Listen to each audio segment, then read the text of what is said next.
The room went silent before she reached the table. Not polite silent, the other kind. 8 people who hadn't moved in 30 seconds. 8 people who had spent 3 months reading articles about her weakness, her distraction, her limits. And now not one of them could look away. Because Simone Carter was walking. No wheelchair, no one beside her. Just her, moving through that room like she had already won something none of them understood yet. The man at the far end of the table watched her come toward him.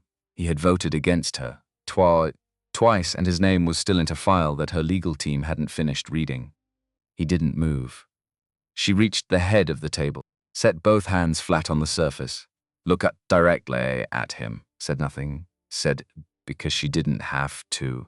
And in the silent lance of that room with 8 people holding their breath and one man's face doing something complicated between shame and shock, nobody knew the real question, not who she had become, but who had made this possible and what it had cost him. The room went silent before she reached the table. Not polite silence, not the quiet that falls when someone important walks in, the other kind. The kind that happens when something occurs that people have no framework for.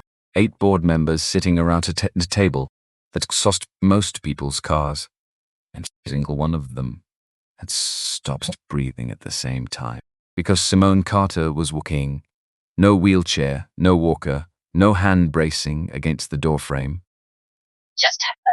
Moving through that room the way a woman moves when she has decided, somewhere deep below the level of thought, that the room belongs to her. Each step deliberate, each step its own decision. The man at the far end of the table watched her come toward him and did not move. Clifton Greer, 14 months on the board. Prior professional relationship to Apex Capital that Simone's legal team had been quietly pulling apart fast-faced week. His face did something complicated. Something that wasn't quite shame and wasn't quite surprise but lived in the same neighborhood as both. She reached the head of the table, set her hands flat on the polished surface, looked at him directly, said nothing, because she didn't have to. What none of them knew was that 4 months earlier a man pushing a cleaning cart had knocked on her office door at 11 o'clock at night and made her a promise. Not the kind people make when they want something from you, the kind people make when they've already decided they're going to keep it, whether you believe them or not. Atlanta Memorial Hospital, 5 years before that night, 2 in the morning. Marcus Elijah Webb was 23 years old and sitting on the floor, not in a chair, the floor, back against the cold wall, legs stretched out in front of him, Jade asleep on his chest, 3 months old, small enough that the weight of her barely registered, warm the way newborns are warm, like something the world hasn't finished deciding about yet. The news had come 40 minutes ago. A resident so chose his words like a man walking across thin ice, careful about every step he. Traumatic brain injury, the intersection of Peachtree and 5th. The other driver had run a red light. Imani had been coming home from her night shift at the grocery store 3 blocks from their apartment. She had probably been thinking about whether Jade was still asleep. She had probably had remembered to warm to sleep, whether he'd managed to get to a bowl to warm the bottle, whether she'd about getting the dishwasher running before she got home, because she always asked about the dishwasher, and he always forgot, and she'd laugh at him about it every single time. She hadn't made it home. Marcus had understood every word the doctor said. The information arrived clearly, but something in his chest had gone very quiet afterward, like a room where someone has cut the power. Everything's still there. Or furniture, walls, floor, just dark. Jade stirred against him. He pressed his palm gently against her back, the slow, circular motion she'd liked since her first week of life. She settled. He kept his hand moving, kept watching the clock above the nurse's station. And then something caught the edge of his vision. Far end of the corridor, maybe 60 feet away. A man in a wheelchair outside one of the rehabilitation rooms, around 50. Broad shoulders built from years of physical work. One of those faces that had looked directly at difficult things and not looked away. A physical therapist stood beside him. Young woman, clipboard. The professional patience of someone who had performed this exact scene many times before. The man gripped the armrests and pushed himself up. His legs shook the moment they took weight. One foot slipped on the linoleum. He went down hard, caught the armrest just before he hit the floor. The therapist reached toward him. He waved her off. One hand, one clear gesture. Not angry, just precise. This is mine to do. He pushed himself up again. His whole body was in it. Shoulders, arms, neck, the locked jaw of someone spending everything they had on one thing at a time. He stood for perhaps 5 seconds. Then, his left knee buckled and he went down again. Controlled, this time, lowering himself back into the chair with whatever he had left. The therapist spoke. He shook his head. Gripped the armrest for the 3rd time.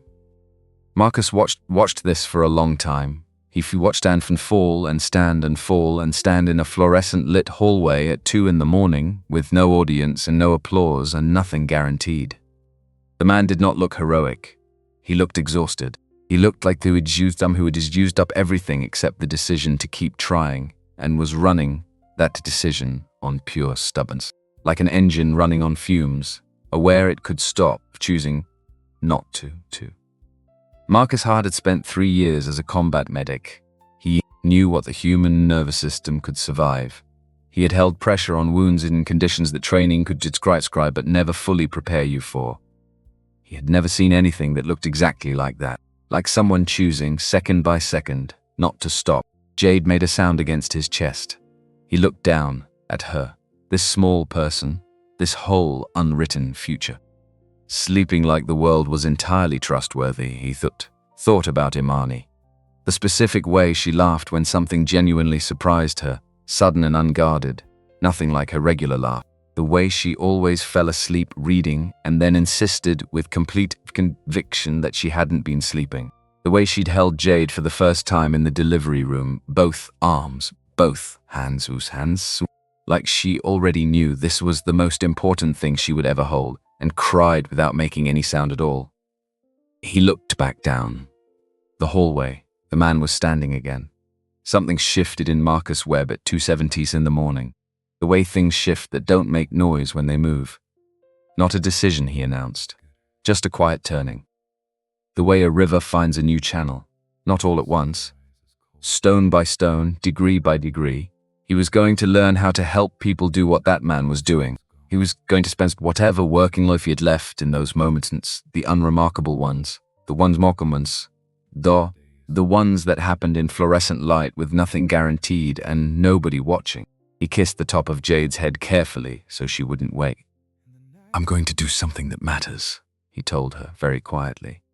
"I don't know everything it looks like yet, but I'm going to figure it out." She slept right through it. 5 years is a long time. Long enough to bury a wife and grieve her again. On the mornings, Jade asked questions Marcus didn't have good answers to. Long enough to spend 18 months in construction paying some bills. Then 3 years in the army medical or learning how the body broke and how it could be coaxed back. Long enough to apply to graduate school from a deployment. Get accepted, come home, and begin the particular kind of life that looked from the outside like doing 2 things at once, but felt from the inside like doing one thing the only way he could afford to. By the time Marcus was 28, his days had a shape. Morning. Drop Jade at school. Drive to UGA. Neuromechanics, proprioceptive integration theory, clinical supervision with Dr. Claudette Rivers, who gave praise so rarely that when she offered it, her students felt the specific weight of something earned. His GPA sat at 3.9. His thesis on neuroplasticity in incomplete spinal injuries ran to 67 pages and was not finished. Dr. Rivers had told him last week she expected his work to be publishable. He'd thanked her, gone home, made Jade's dinner, gotten her to bed, and driven to Cole Tower for his shift. This was his life. It was not simple, but it was moving in a direction he had chosen, and that mattered more to him than simplicity would have. Night, Cole Tower, 47th floor. The building had a particular quality of silence after 10. Not peaceful, corporate. The silence of a space designed for maximum output during designated hours, waiting for those hours to return, marble floors, recycled air carrying the faint neutral smell of climate control. Marcus pushed his cleaning cart along the hallway with the unhurried efficiency of someone who had learned. Over 3 years of night shifts, exactly how much effort each task required. He had a system for this floor. Back to front. Executive suites last. Most nights the corner offices were empty by 9. Tonight the light was on under the door at the far end of the hallway.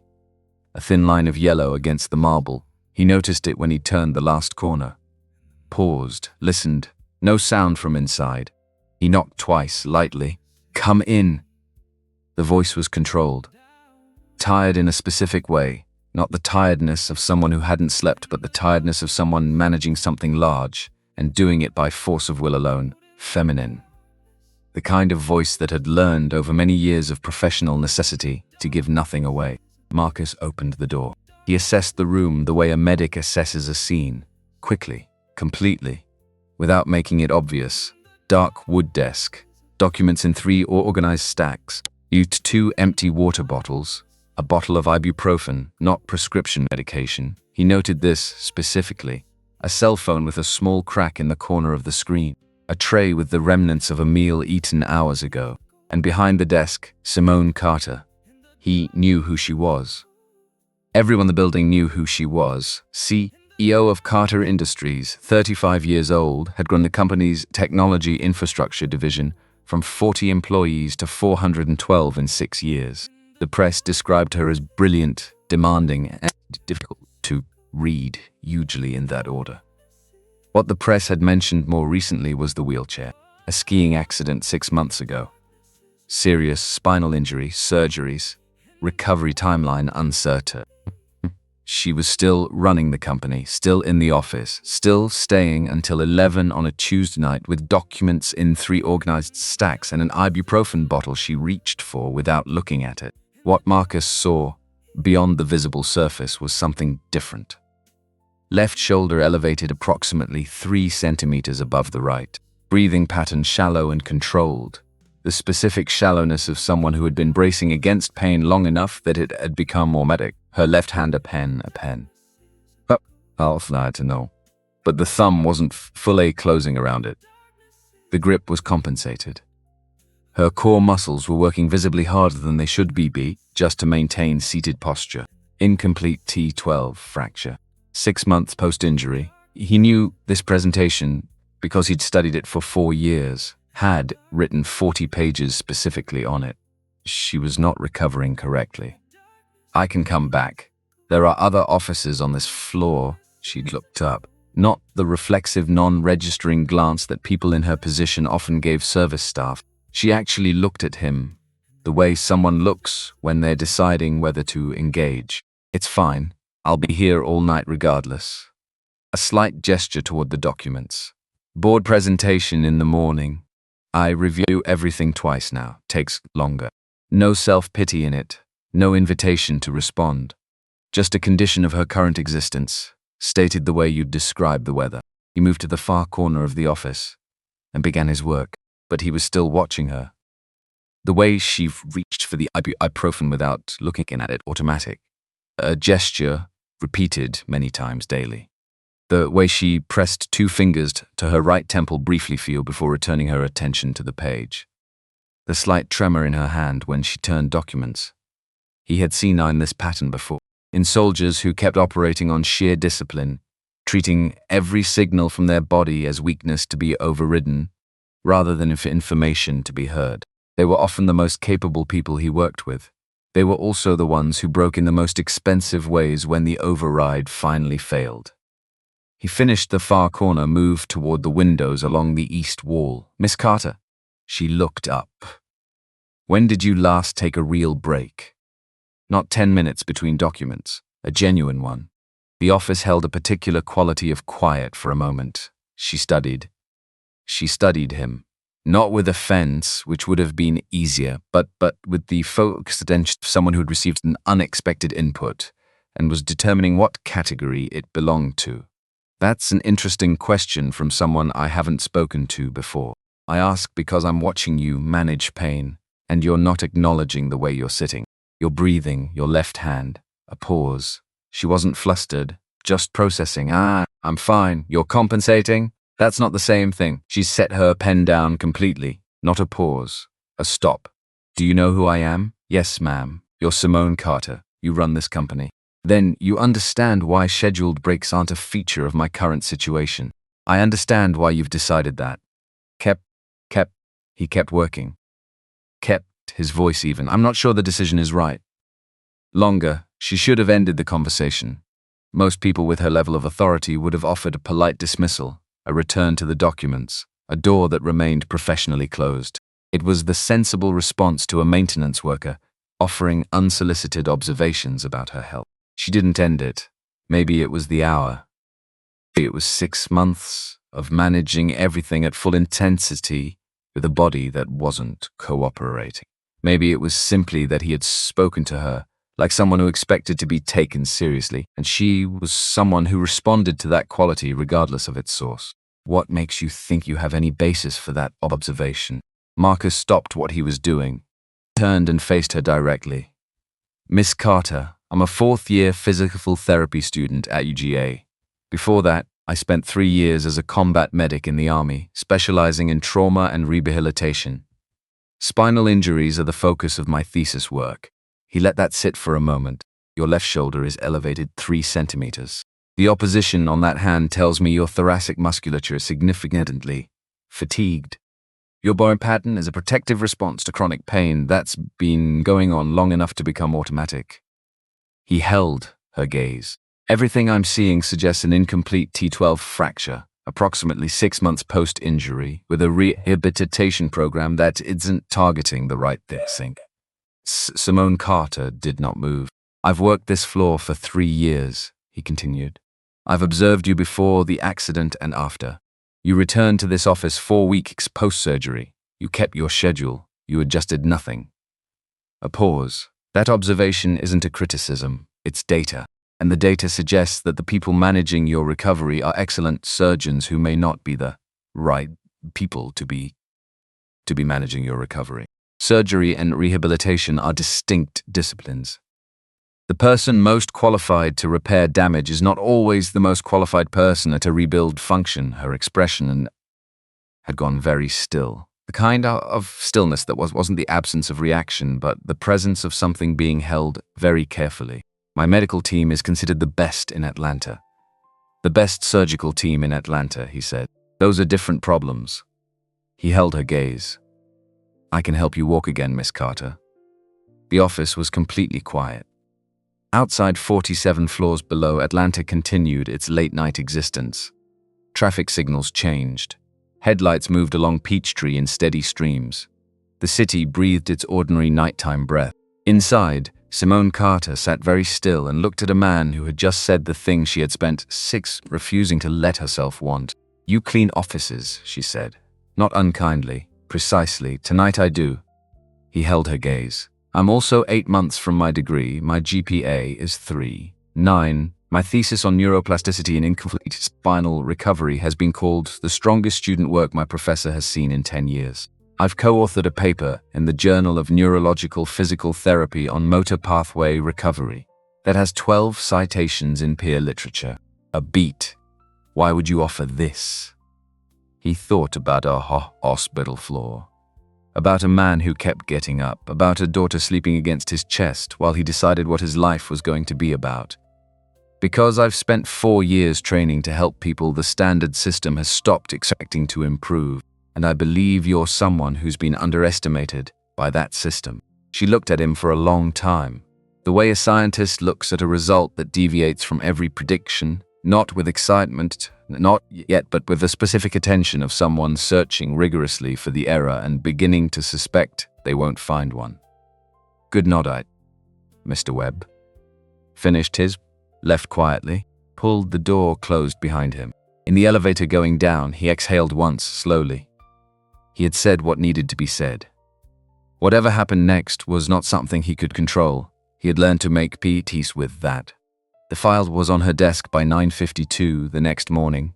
Renata Moss had worked for Simone for 7 years. In that time, she had coordinated 12 international nations, managed communications during 2 separate corporate crises, negotiated with 3 sets of legal counsel on Simone's behalf, and politely informed a sitting board member that he could not enter Simone's office without a confirmed appointment. She had done all of this because she was thorough, because her loyalty came from genuine respect rather than obligation, and because she had lived over 7 years, announced an accurate instinct for what Simone needed before Simone named it. When Simone called at 7:41 that morning and said, "I need a complete background on a building services employee named Marcus Webb. Everything you can find. I need it by 10. Renata didn't ask why. She got to work. Simone opened the file without ceremony. Marcus Elijah Webb, 28 years old. Atlanta, Georgia, born and raised. Current position, building services, coal tower night shift. Education, University of Georgia, Doctor of Physical Therapy program. Anticipated completion in approximately 8 months. GPA 3.9. Academic Excellence Award, prior academic year. Co-author, Motor Pathway Recovery Patterns in Incomplete Spinal Lesions. A prospective case analysis. Journal of Neurological Physical Therapy. The paper had 12 citations in peer literature. Prior service, United States Army Medical Corps. 3 years active duty. Specialty listed as trauma and rehabilitation medicine. Honorably discharged. Recommended for commendation during his second deployment. Faculty letters. She read both. The first, from his academic advisor, noted his technical precision and research instincts. The second, from his program director, Dr. Claudette Rivers, contained a passage that Renata had marked in yellow. Simone read it once, then read it again. Mr. Webb possesses a clinical intuition I encounter perhaps once in a decade of teaching. He understands not merely the mechanics of recovery, but the internal experience of a patient who has been told to abandon hope. This is not a teachable quality. It is a quality that, when present, defines the difference between competent practice and transformative care. She set this paper down. Continued through the file. No criminal record, no civil judgments, no financial irregularities beyond the ordinary circumstances of a graduate student working nights. He rented a 2-bedroom apartment in East Atlanta. Drove a 2018 Honda Civic with 114,000 miles on it. Near the bottom of the file, a section Renata had included carefully and without comment because she had worked with Simone for 7 years and knew Simone would want to know. Married status, widowed. Dependent, 1 daughter, Jade Webb, age 5. Spouse, Imani Webb, deceased automobile accident 5 years prior. Records indicate Mr. Webb wasn't employed in construction at the time of his wife's death and subsequently enlisted in the Army Medical Corps, later transitioning to graduate study in physical therapy. Simone stopped reading. She sat back in her chair and looked at the window. Atlanta was fully awake outside. Morning light coming hard off the glass of the buildings across the street. A man who lost his wife and did not collapse into the loss, but built something from its direction. Who worked nights in a building like this one. To pay for the training he needed to help people recover from the kinds of injuries that the people who could afford better care sometimes didn't recover from. Who had walked into her office at 11 at night with a cleaning cart and completely distressed medics menaced excellently was excellent at a senior Romans. She had spent 6 months being told by excellent people, qualified people, people she respected, that her body had reached a boundary, that the work was in acceptance. That adjustment was what healing looked like now. She looked at the passage Dr. Rivers had written one more time. He understands not merely the mechanics of recovery, but the internal experience of a patient who has been told to abandon hope. Renata. Renata appeared in the doorway within 4 seconds. Find out what time Mr. Webb's shift ends tonight. I want him in my office before he leaves the building. He knocked at the same time as the night before. Come in, same voice but with something different in it. A deliberateness that hadn't been there at 11 the previous night. Like she had been thinking about the Boroto. The documents on the desk had been reorganized. One stack cleared entirely. In its place, a single manila folder centered precisely. Sit down. He sat. She opened the folder and rotated it across the desk toward him. His own background file. Complete. He looked at it, then looked at her. You move quickly. I always do. A pause. Your program director wrote that you understand the psychology of patients who've been told not to hope. She said it's teachable. Is it accurate?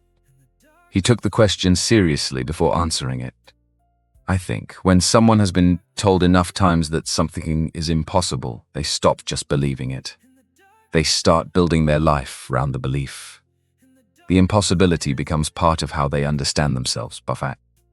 His hands were still in his lap, and when someone suggests the impossibility might not be fixed, that's not just hopeful, that's threatening. It requires them to dismantle something they've already built. She studied him. Is that what you believe happened to me? I think you were told something conclusive by people whose authority you had every reason to trust, and you're too precise a thinker to dismiss expert consensus without strong reason. So, you accepted the conclusion. And you think the conclusion was wrong? I think the surgical assessment was accurate. The injury was what they said it was. I think the ceiling they placed on recovery was not based on your specific neurology. It was based on population averages for your injury class. Those are different things. She was quiet, really quiet. The kind that meant she was processing rather than waiting. Explain the difference. He talked for 40. She didn't interrupt once. He explained incomplete spinal cord injuries, the critical distinction between pathways that were damaged and pathways that were absent. He explained neuroplasticity, the brain's documented capacity to establish new neural routes around damaged areas, to find detours to destinations the original roads no longer reached. He explained that this capacity did not diminish because a surgeon had said it didn't exist. He explained why surgical prognosis and rehabilitative prognosis were generated by different disciplines using different methodologies and why conflating them produced systematically pessimistic outcomes for patients in her injury category. Then he explained what he had observed in her presentation the previous night, the specific compensation patterns, what they indicated about which pathways were still functioning. Your preserved neural function is being significantly underutilized, not because your body lacks capacity, because your current program isn't targeting the right mechanisms. The silence afterward had a different quality than the silences before. There's a liability question, she said, yes, which is why we do this through proper channels. He had thought about this through the previous night's shift, through the drive home. But she making Craze breakfast, the thoughts glow too through making Jane de twos can get his too far. Sid prompts school in the school parking lot for 10 minutes working through the logistics. I contact Dr. Claudette Rivers, my program director at UJ, and formally request a supervised clinical practicum designation. Every protocol I develop gets reviewed and co-signed by her before implementation. You sign a comprehensive informed consent document. Dr. Winston Okafor, your surgical team's lead, receives full documentation and reviews every phase change. Nothing proceeds without his sign-off. A pause. Dr. Okafor believes this is not a productive use of anyone's time, I know. He doesn't need to believe it will work. He needs to confirm that the protocol poses no risk of harm. That's a narrower question, and I'm confident of the answer. She looked at him the way she looked at anything she was still in the process of evaluating. You've prepared for this conversation since last night. Yes. Why does this matter enough to you? To prepare for it. He gave her the true answer. Because I understand what it is to be in a room where something irreplaceable is gone and to have to figure out how to build forward from that. You're doing that. You're just doing it with a blueprint that was drawn by someone who didn't fully account for what you're actually capable of. The office was very still. Something moved in her eyes regardless of everything she had built to prevent it.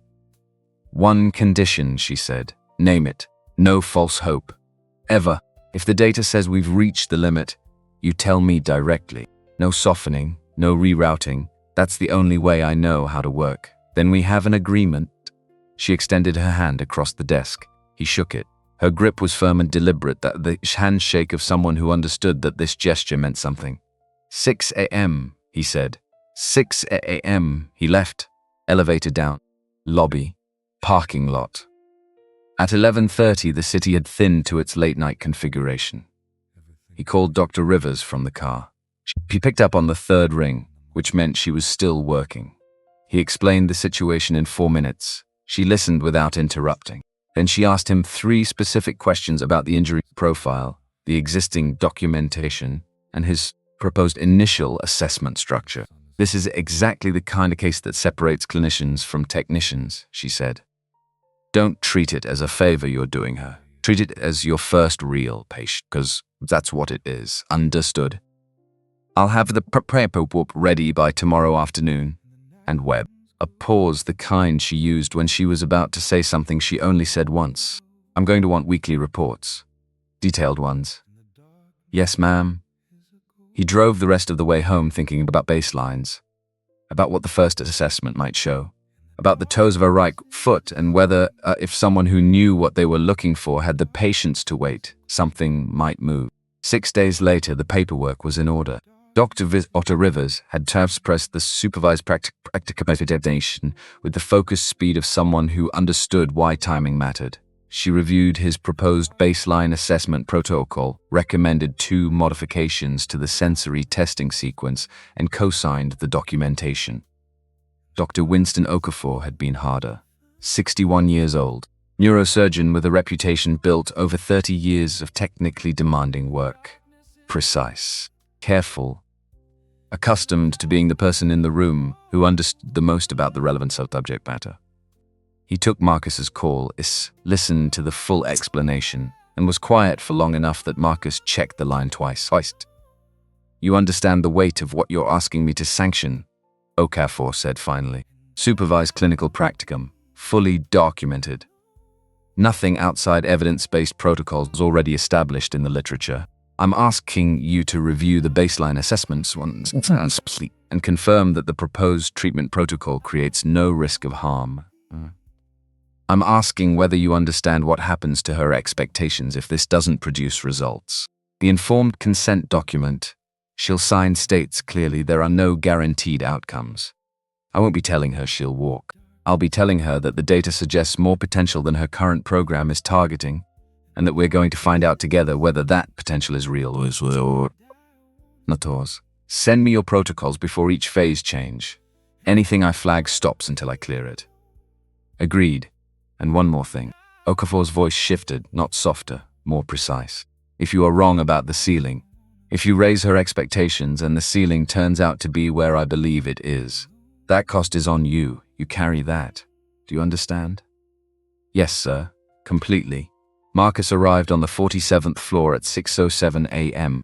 with a portable assessment table, a precisely organized equipment bag, and a single document summarizing what the first session would and would not involve. No treatment. Assessment only.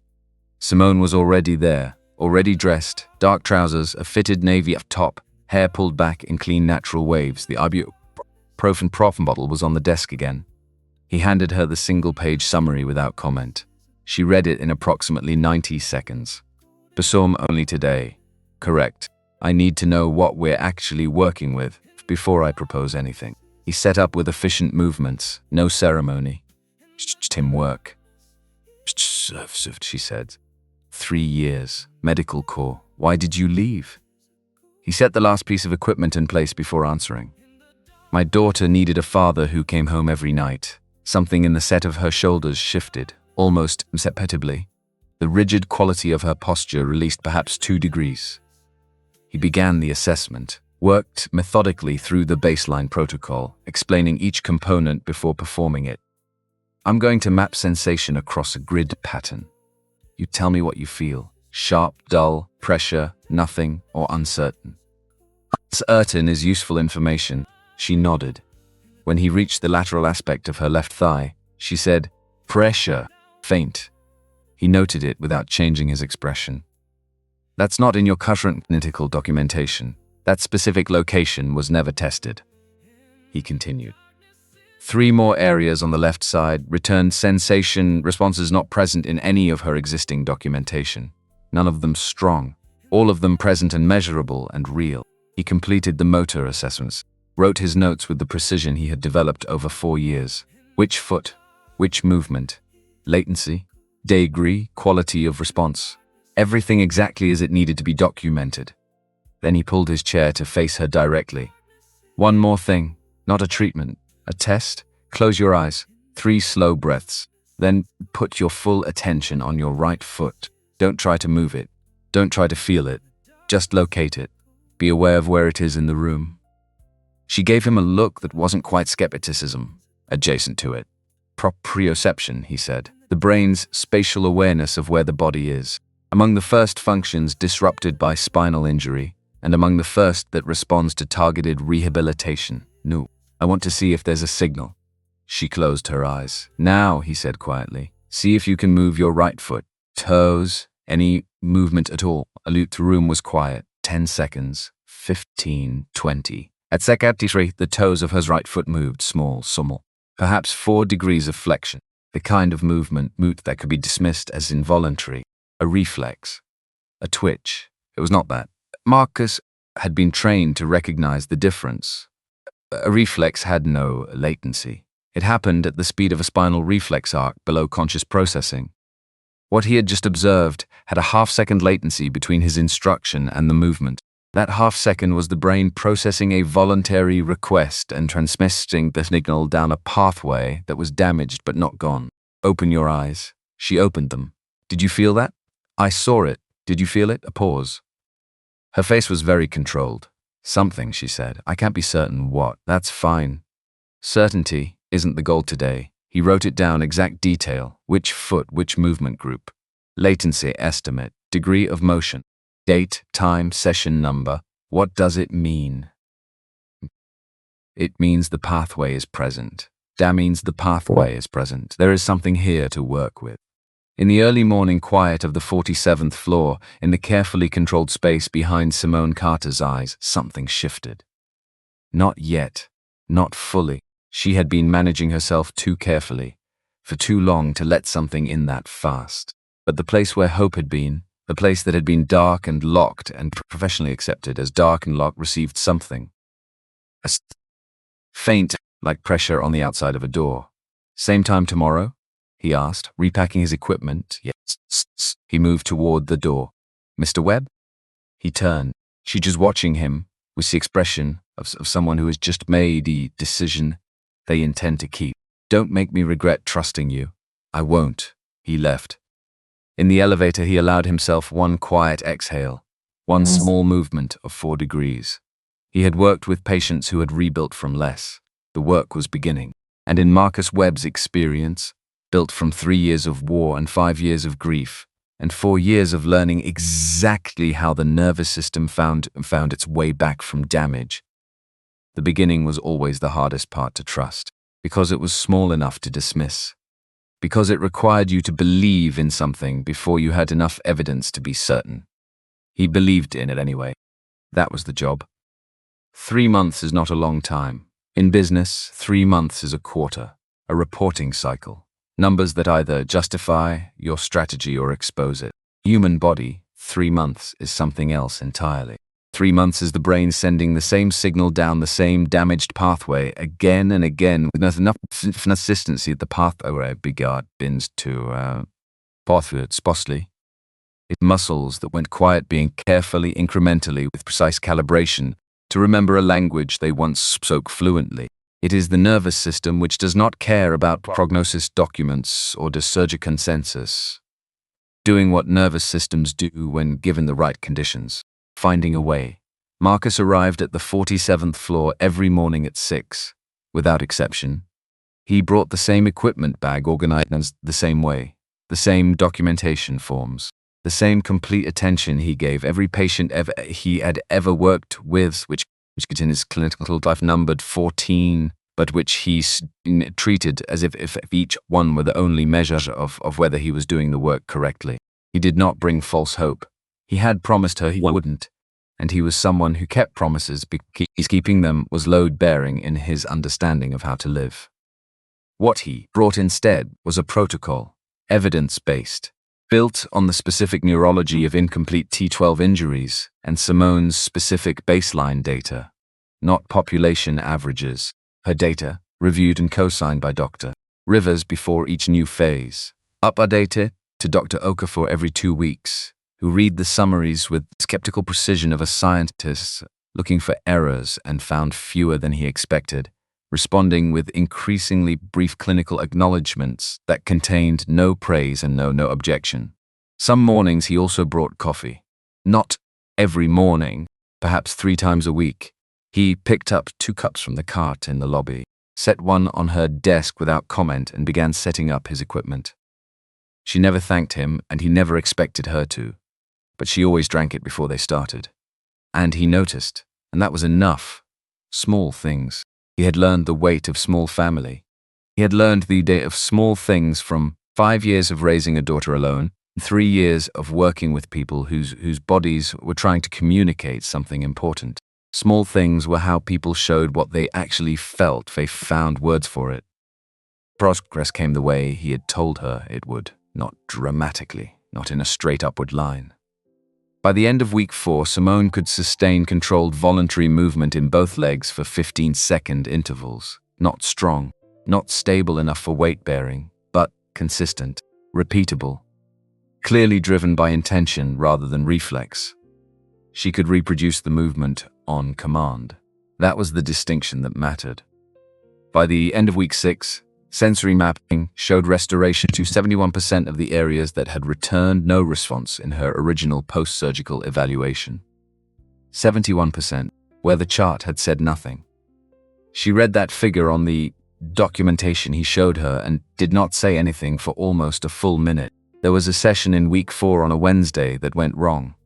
He had been watching for it. Some sessions would. The protocol wasn't designed to produce linear results, but Simone hadn't experienced a failure session yet, and he knew that when it came, how she handled it would tell him something important. It came on a Wednesday morning. She had slept poorly, though she wouldn't say so. He could read it in the particular quality of her stillness. They began the proprioceptive work. First sequence, standard. Verse. He tried the modified approach. Still nothing. The signal that had been building steadily for 4 weeks simply wasn't there. Simone went quiet for 10 seconds. Then, "Is this what the limit looks like?" He sat down across from her, not to soften anything, to be level with her. When he said it, "The limit doesn't look like one bad Wednesday. It would show up a consistent pattern across multiple sessions with no variance. What I'm seeing is a day where your nervous system isn't cooperating, which is different." He held her gaze.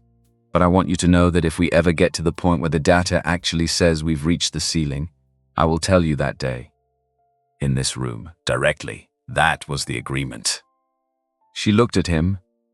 "Again," she said. They tried again. A faint signal returned. Not what they'd had Tuesday, but present, measurable, real. She said nothing else about it. She simply added it to the record in her mind the way she added everything as data and moved forward. By the end of week 10, she could stand at the parallel bars with both hands on the rails for 45 seconds. The first time she held 40 seconds, Marcus watched the timer and said nothing. When she let go and sat back, there was a pause, then again. No celebration. No acknowledgement that 40 seconds was remarkable given where she had started, just again. That was Simone Carter. She processed results by repeating them until they became baseline. And then she asked what came next.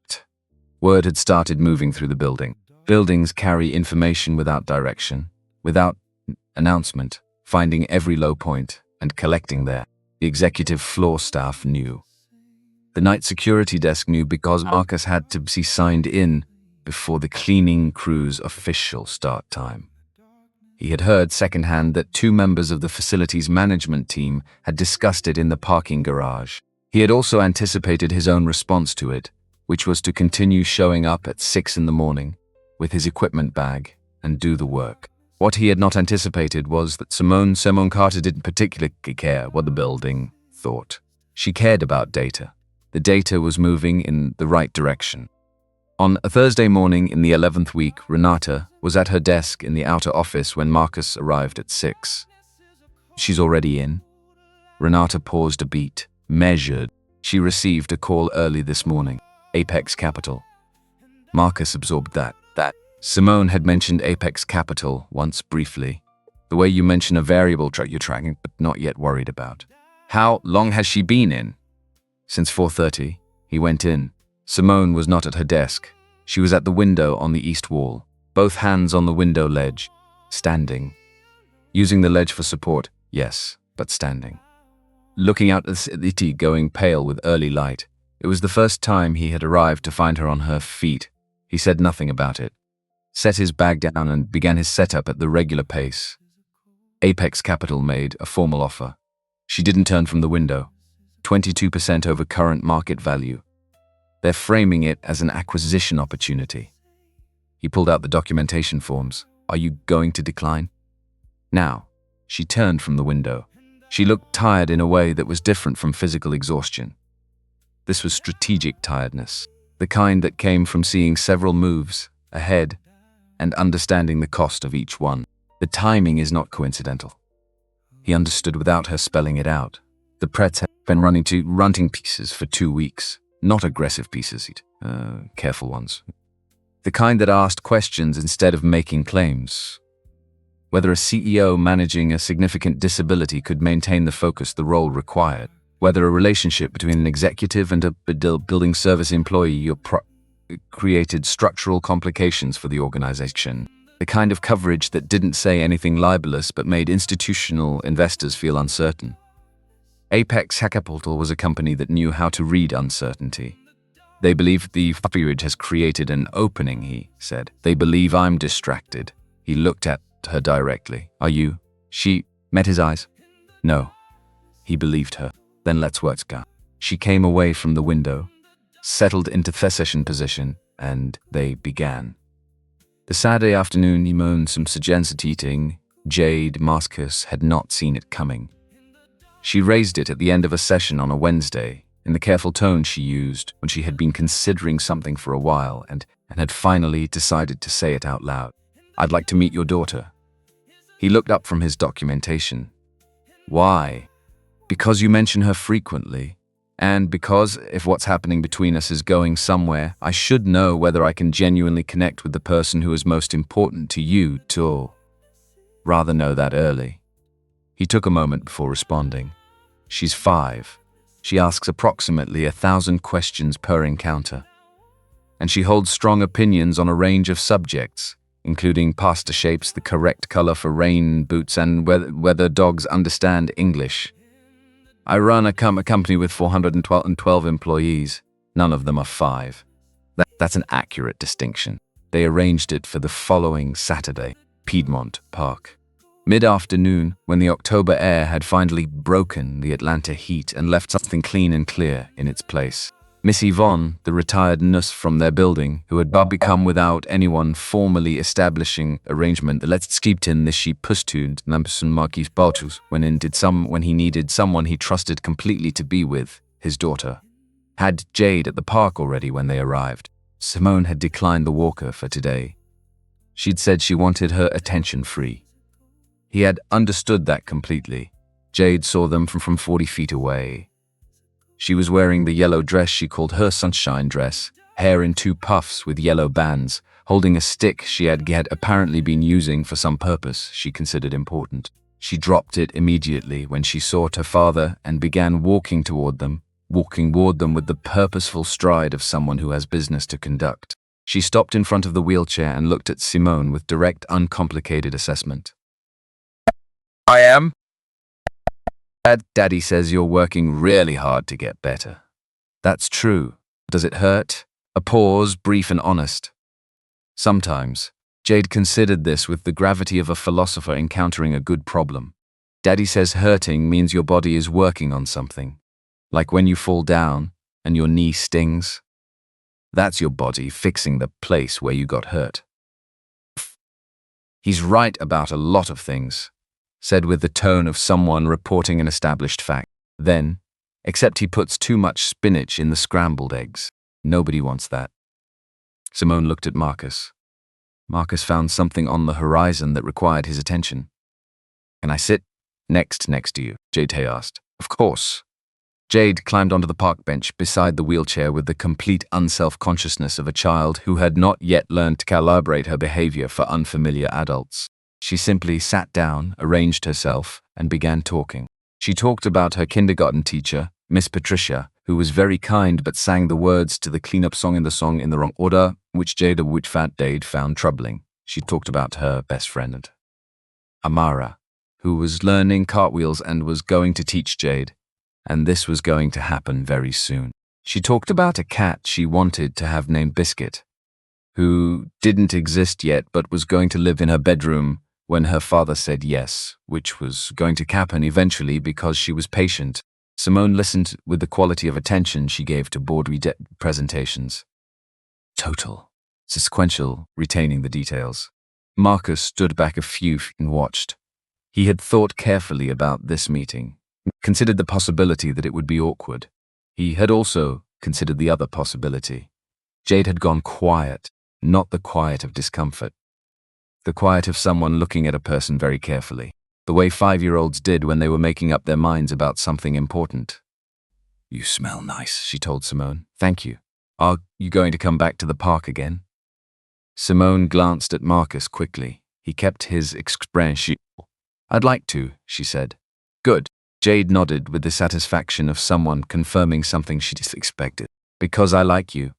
And Daddy needs more people." "More people?" "He has me and Miss Yvonne. That's 2. These 2 is not enough people for a whole family." Marcus cleared his throat. Jade looked at him with the expression she deployed when stating obvious facts and couldn't understand why anyone would find them uncomfortable. "It's true, Daddy. I know it's true. Then why do you have that face?" Simone laughed. Not a managed laugh, not a polite social performance. A real one, short, sudden, catching her off guard, the way real laughter does. It changed her face completely. The careful control she maintained so consistently simply wasn't there for a moment. Something underneath it was. Marcus looked away. Buffet. Zorchi notices in use then out of the afternoon, demonstrating the correct technically for finger braid doll hair and explaining the social structure of her kindergarten class with the analytical thoroughness of someone presenting a complex system to a new colleague. Simone was paying the kind of attention that made Jade keep talking. When they were preparing to leave, Jade tugged on Marcus's sleeve. "Daddy." "Yeah, baby. Is Miss Simone going to be my new mommy?" The park continued around them. Someone's dog barked twice somewhere behind the trees. Music from a speaker across the grass drifted over and then away. Marcus and Simone looked at each other across the small space above Jade's head. "Sweetheart," Marcus began. That's not quite. I'm just asking," Jade said, with the reasonableness of someone who saw no complexity in the question whatsoever. "Because I think she should be." She listened to everything I said, and she didn't check her phone one single time. Simone pressed her lips together. Marcus looked at the middle distance briefly. "These things take time to figure out," he said. "Okay." Jade accepted this with equanimity. "But I'm almost 6, so not too much time." Later, after Miss Yvonne had taken Jade home, Marcus drove Simone back to her building. They rode in silence for the first several minutes. The city moved past the windows in its Saturday afternoon configuration. "She's remarkable," Simone said. "She is. She has your focus, the way she concentrates. She has her mother's certainty." He drove for half a block before he continued. Imani always knew exactly what she thought. No navigation, no hedging, just the thing she believed. He paused, letting the car fill with something he hadn't put into words in a long time. She had this idea that sapphire was the color of things that last. Said it once, sitting on the fire escape of our first apartment, summer. Like it was obvious. Like she was slightly surprised anyone needed it pointed out. A short exhale, Fisito. She was like that about most true things. Simone was quiet, then. She would have respected what you're doing, pushing back against the consensus, doing the work when the outcome wasn't certain. She would have found it very funny that I'm doing it in a 47th floor office building at 6 in the morning. She sounds like she had a good sense of humor. The best. He paused. She also would have thought at you directly that you work too hard and should eat a real breakfast. She would have been right on both counts. Another block without speaking. The comfortable kind of silence. "I never thought about having a family," Simone said. She said it without apology. without explanation, just a statement of the way things had been. The company was the project. The company was what I was building. For a long time, it was the only thing I thought about building. And now? She looked at the city moving past her window. Now I spent an afternoon in a park on a Saturday, and I'm sitting in a car at 4:30. And I can't remember the last time I did either of those things. Just existed somewhere in the middle of the day, not producing anything. Was it difficult? She thought about it honestly. No, she said. It wasn't. The article ran on a Tuesday morning. Marcus saw it while making J-Ed's breakfast, a business news site he checked periodically. The headline was careful in its language but unambiguous in its implication. Carter Industries CEO recovery program draws board scrutiny as Apex Capital offer looms. It described the supervised clinical arrangement in accurate technical terms. Then in the same paragraph, Crary noted that no formal review by Int Industries' advisory board had been conducted. It quoted two unnamed sources, one a senior industry analyst, a person familiar with the company's governance structure, who expressed her concern about the optics of the CEO's personal and professional relationship employee. The implication was legible. Simone Carter's judgment was compromised. Her decisions could not be fully trusted. Marcus put his phone down, finished making Jade's lunch, got her to school, arrived at the 47th floor at 6. Simone had the same article open on her laptop. She closed it when he came in, the controlled motion of some setting eyed something they had already finished processing. I saw it, he said. Good morning. A pause. How is the board responding? He set up his equipment. What does Theodora Blake want from a meeting? She looked at him directly. She wants to discuss whether my personal circumstances are creating liability for the company. A pause. She lost her husband 3 years ago. He was ill for 2 years before that. Over the years, in the margins of conversations about other things, I've gathered that the illness involved a treatment decision she still carries. Something about following hope that turned out not to be grounded. She said this carefully. I don't believe her concern is malicious. I believe she's seen something go wrong in a way that stays with you, and she's looking at my situation through that experience. What are you going to do? She moved to the session position. The same thing I always do. Let's work. The meeting with Theodora Blakely happened 2 days later, in the corner for 40 minutes. Simone told Marcus about it that evening in the straightforward way she reported things she was still organizing internally. Theodora had spoken for the first 10 minutes. She had said, with genuine care and the authority of someone who had been watching this company for 12 years, that the pre-coverage was affecting institutional investor confidence, that the supervised clinical arrangement, however well-intentioned, created the appearance of preferential treatment and blurred professional boundaries in ways Orb Court takes seriously. That Simone was operating under conditions that people on the board found concerning. She had not been unkind. She'd been thorough. Simone had let her finish completely. Then she opened her desk drawer and placed a folder on the table between them. Inside, the full clinical protocol documentation from the first session forward. The supervised practicum certification from UGA with Dr. Rivers' credentials and contact information. Dr. Rivers' co-signature on every phase of the protocol. Dr. Okafor's bi-weekly review records, including 2 instances where Okafor had flagged a proposed modification, and Marcus had revised the protocol in response. The informed consent document, 14 weeks of session records, objective measurements, dated and time-stamped, written in the precise language of someone trained to document for peer review. Read it, Simone said. Theodora read it, systematically, without skimming.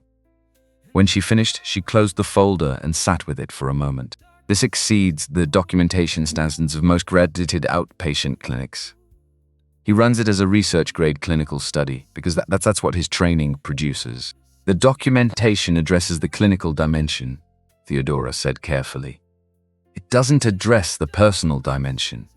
The personal dimension is not a board matter, but I'll address it anyway because I think you deserve a direct answer.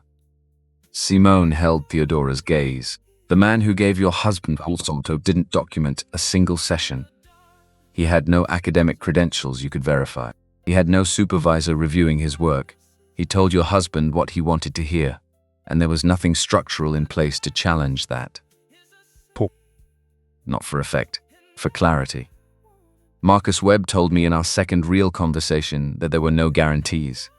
He gave me a consent form that listed the risks. He built in oversight at 2 levels precisely so that he could not tell me only what I wanted to hear. He has been wrong about 1 protocol modification in 14 weeks. He caught himself in the data, revised it, and documented the revision. Simone did not raise her voice, did not accelerate. I understand what you're protecting me from, Theodora. I'm telling you, it's not the same situation. The structure he built is the opposite of the situation you're afraid of. Theodora was quiet for a long time. She didn't agree. Not that day. But she listened in the way of someone genuinely reconsidering. And that was different from the way she had listened when she walked in. I'll need to review the full documentation independently. Take it with you, all of it. The Apex Capital offer formalized the following week. Full acquisition proposal through legal channels. 22% premium over market value. The position paper included a phrase that Simone had underlined in red and shown to no one except Renata. The opportunity to provide stability and continuity during a period of leadership transition. Simone called an emergency board meeting for the following Thursday at 9. Marcus found out about the financial problem on a Wednesday afternoon. He was at UGA for a thesis revision meeting with Dr. Rivers, working through the methodology section. They had been in that section. They ain't at it for 40 minutes when she set down her pen and said, with the directness he had always valued in her, that there was something else they needed to discuss. She explained it carefully. The supervised practicum designation was legitimate, and the documentation was, as she had told the department chair, among the most rigorous she had reviewed in 15 years. But practicum hours counted toward licensure only when accrued at a certified clinical site, a site that met specific facility and supervision standards defined by the Georgia State Board of Physical Therapy. The 47th floor of Cole Tower was not a certified clinical site. The 63 hours he had documented with Simone were valid for his research record. They counted toward his thesis data. They contributed to his academic standing. They did not count toward the 200 hours required for his licensure application. He exceeded 70 more certified hours. That meant 1 additional clinical semester on his scheduled completion date. His financial aid package covered the standard program timeline. An additional semester fell outside that coverage. He thanked Dr. Rivers, walked out of her office, took the stairs instead of the elevator because he needed the 90 seconds, and sat her in the parking structure for 11 minutes. He did the math 3 times. His savings were real. 2 years of careful accounting on a night shift income had built a buffer. But he had also been making small, consistent deposits into a separate account since Jade was 3 months old. Money he thought of as her future, her options. The thing that meant she would have choices he hadn't had. He could cover the additional semester if he used the car fund. The Civic had 114,000 miles on it and ran well. It could run another year. Maybe longer, he called Miss Yvonne. Asked if she could take Jade for the evening. She agreed without questions. He drove home, sat at the kitchen table with the legal pad, and worked through the numbers with the same methodical calico attention brought me to clinical calculations, because the numbers deserved the same respect. He was in the middle of the 3rd pass through the figures when the front door opened. Miss Yvonne had a church commitment on Wednesday evenings. He had forgotten. She had dropped Jade home early. Jade came in, dropped her backpack by the door with practiced accuracy, climbed into the chair across from him at the kitchen table and looked at the legal pad covered in numbers. What are you doing? Working through something. Is it hard? A little? She nodded with the gravity of someone who understood that hard things existed and respected them. Sat quietly for a moment, which was unusual for Jade, which meant she was paying close attention. Daddy. Are you going to sell the car? He looked at her. What makes you ask that? I heard you tell Miss Yvonne on the phone that you were thinking about it. He exhaled slowly. He had made that call while Jade was supposedly watching her show. He had apparently underestimated her attention radius. I might, for a little while I figure some things out. Is it because of school? Yes. She absorbed this, looked at the legal pad, looked at him. I could tell, Miss Simone, she said. She has a lot of money, Jade. Baby, no, but that's not how we handle things. Jade studied him with the expression she deployed when she was deciding whether to accept something or file it for future discussion. Okay, she said finally, but I'm going to think about it. Jade, thinking doesn't cost anything, Daddy. He could not find an argument against this. He found out 3 days later that she had gone well beyond thinking.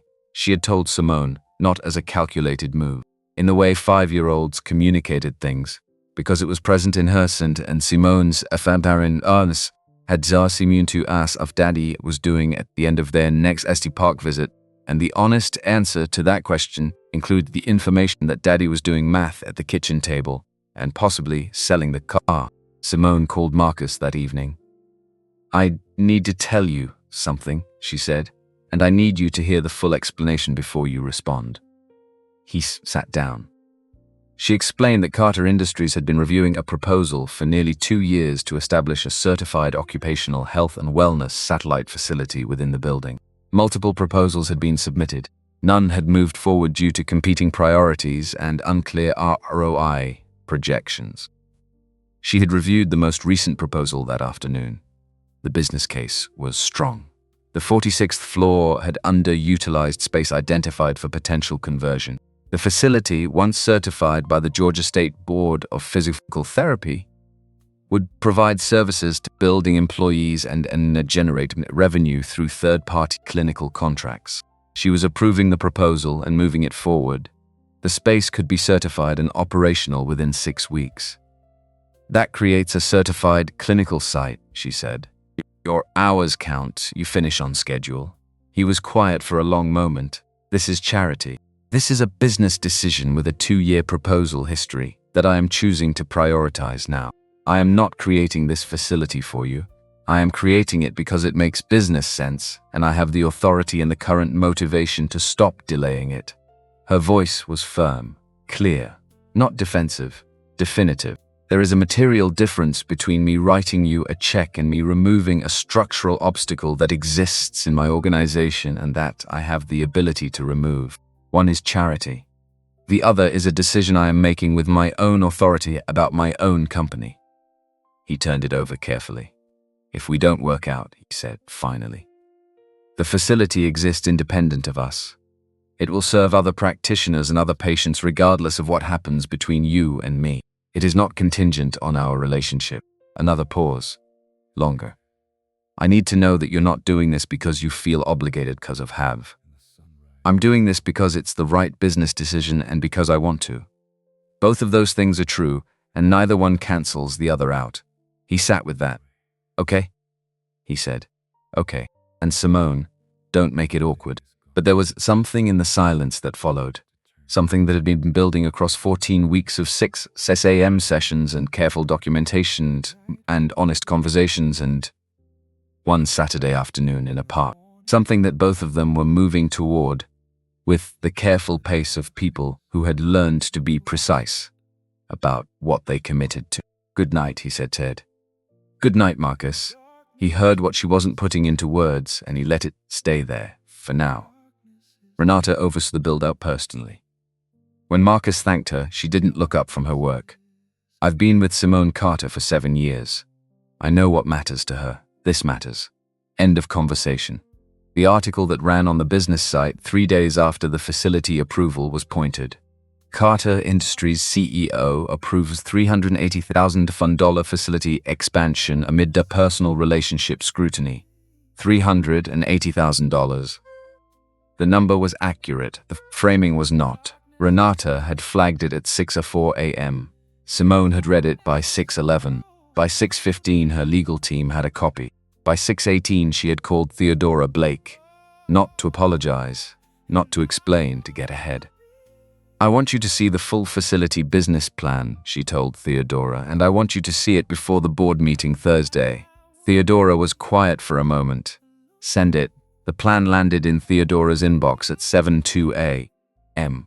114 pages, revenue projections, market analysis for clinical services in the Atlanta corridor, staffing model, certification timeline, 3 comparable facilities in comparable urban markets with comparable ROI profiles, and an appendix, a full accounting of the 2-year proposal history, every iteration, every revision, the competing priorities that had delayed approval each time. Not a personal favor, a business decision with a paper trail going back 22 months.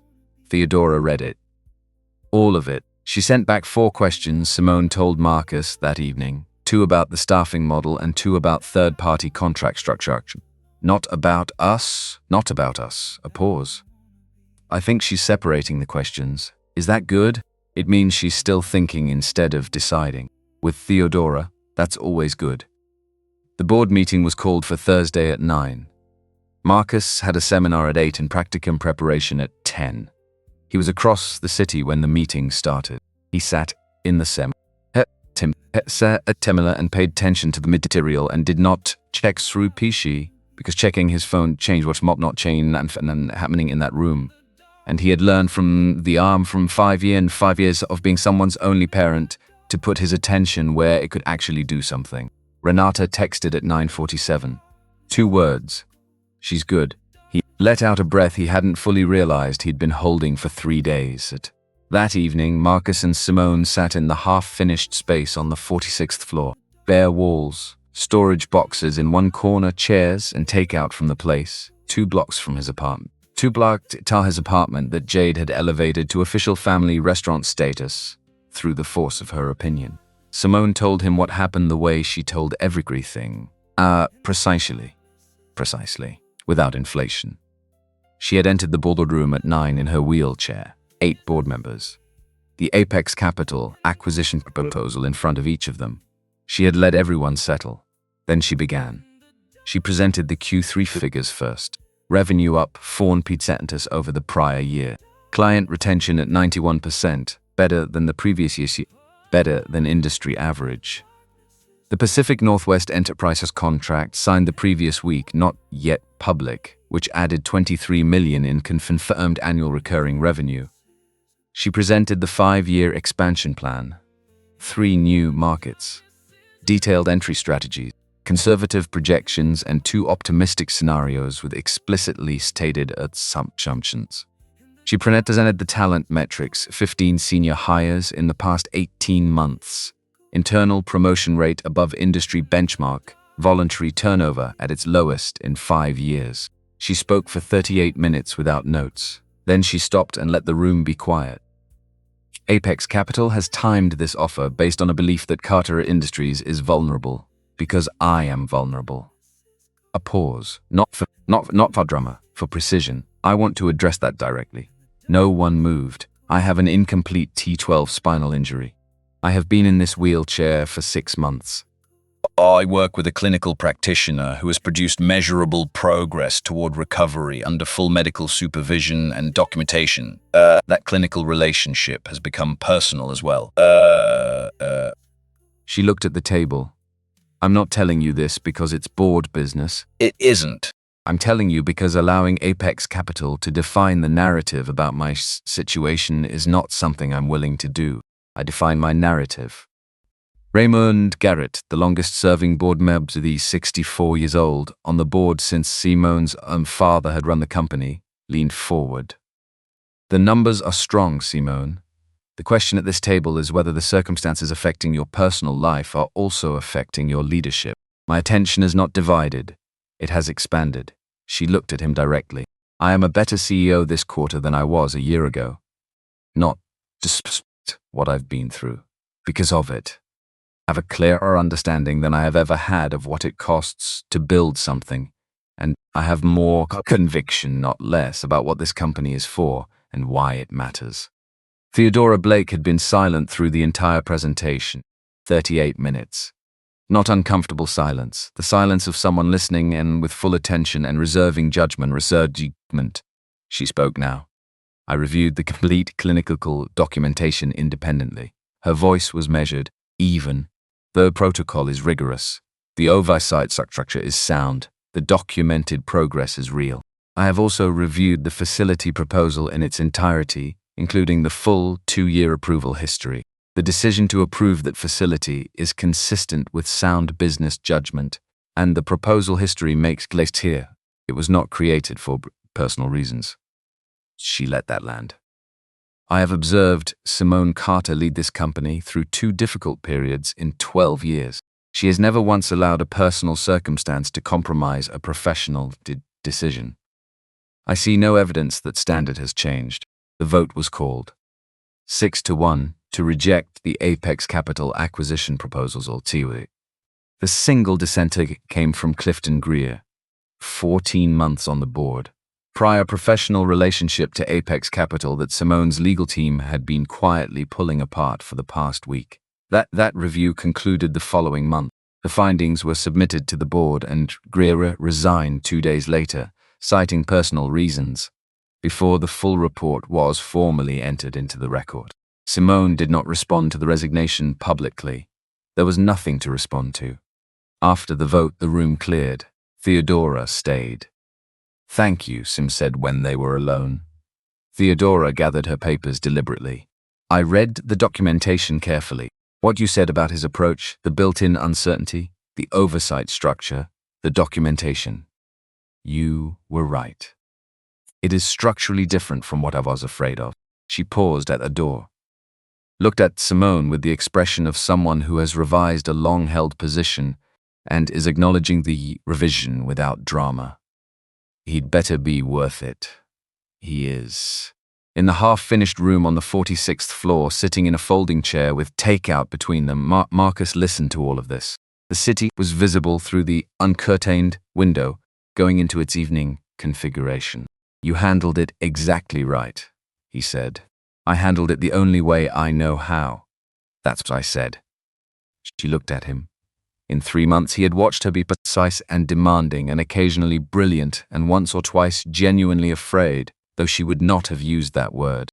He had watched her rebuild something real from the inside out, one session at a time, with the consistency of someone who had decided the work mattered and then simply did the work. Marcus, just his name, waited with what came after.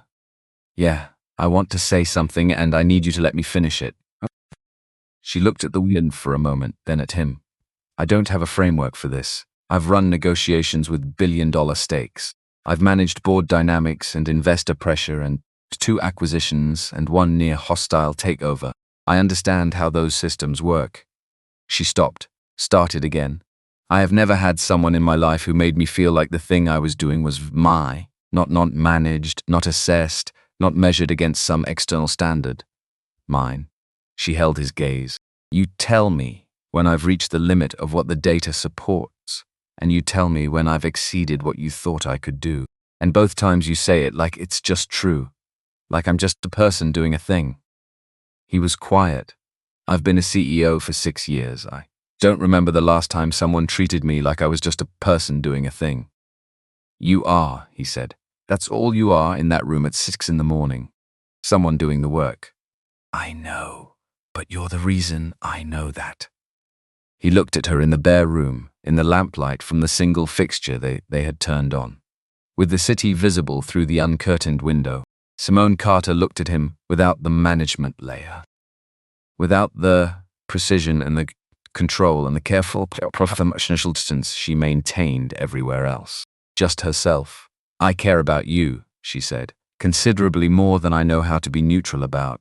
He was quiet for a moment, not hesitating, settling. "I care about you too." He said it simply, because it was simple.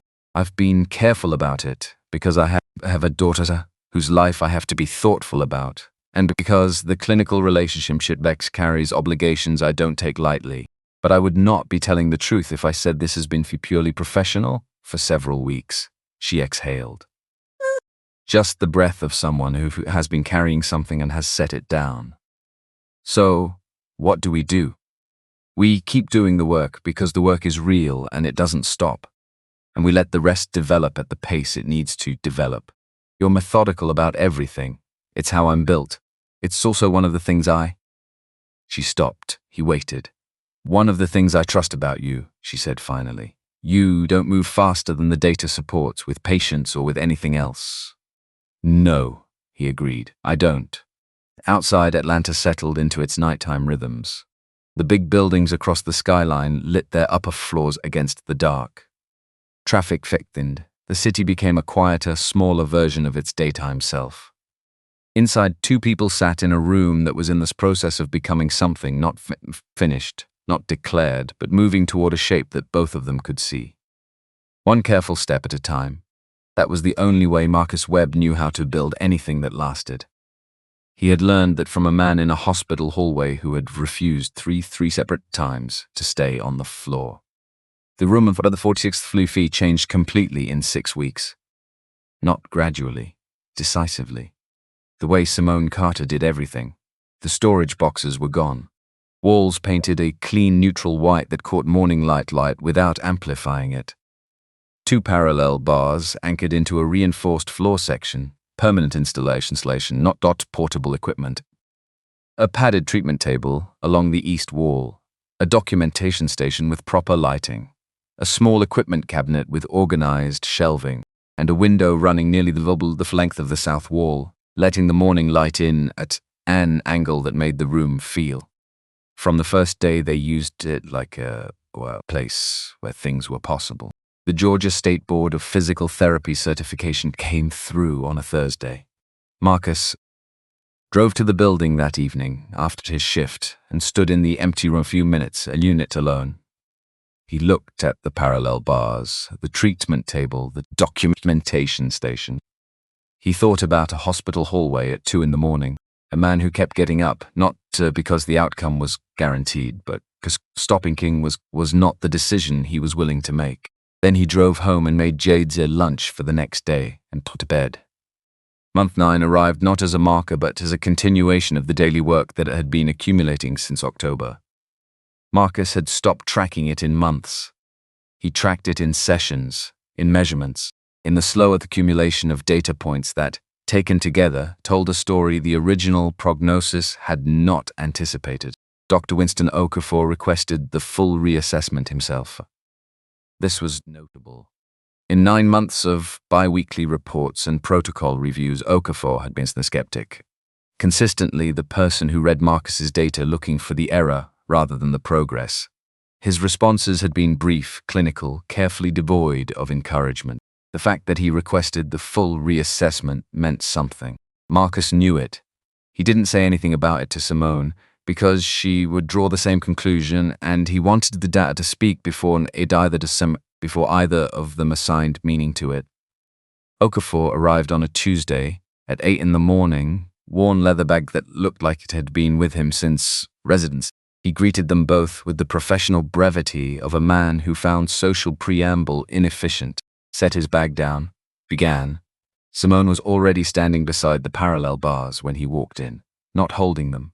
Beside them, the way she had started doing in the mornings while she waited for Marcus to finish setup, standing near the bars with her at her sides, the way someone stands near a railing they no longer need, but haven't fully acknowledged not needing.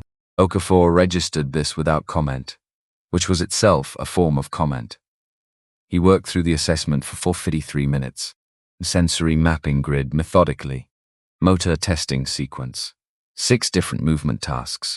Then he sat at the small desk in the corner and spent several minutes reviewing his notes against Marcus's baseline records from month 1. The room held its quiet. Okafor looked up. Sensory recovery. 78% of the original deficit areas. Marcus had the documentation ready.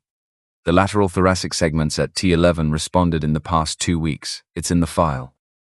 Okafor looked at his notes, cross-referenced. 78. He moved on. Motor control, active voluntary function below the injury level. You're showing 58% of normal. The left hip flexor group was lagging. We modified the proprioceptive sequencing 4 weeks ago. It's been responding. I see. I see the modification in the records. A pause. Okafor removed his glasses and cleaned them with a deliberate motion. My original prognosis for this injury class in a patient with this profile was 10 to 15% functional motor recovery over 12 months with standard rehabilitation. Yes. You're at 58% in 9 months. Yes. Okafor put his glasses back on. He looked at Marcus with the focused inquiry of someone who needs to understand a mechanism he didn't predict. I want your complete protocol, not the phase summaries, the full documentation, exercise sequencing, neurological stimulation timing, proprioceptive integration architecture, patient education component, all of it. I can have it to you by Friday. I want to understand what you accounted for that I didn't. Marcus took the question seriously before answering it. You accounted for the injury, he said. I accounted for the person. Okafor looked at him steadily, elaborate. Standard rehabilitation frameworks are built from population data. What the average with this injury class achieves in this time frame under standard conditions. They're not built from the individual specific neurology, their cognitive relationship with their recovery, their existing motor cortex architecture. He chose his next words carefully. Simone was an athlete through college and her 20s. Her brain had a rich library of movement patterns to rebuild from. That's not something standard prognosis tools capture. And she didn't just comply with exercises. From the second week, exactly what neuroplasticity means. It's in functional terms. She understood why visualizing a movement before attempting it was a neurological technique, not a psychological one. She was a participant in her own recovery with full comprehension of what she was doing and why. That changes the outcome variables considerably.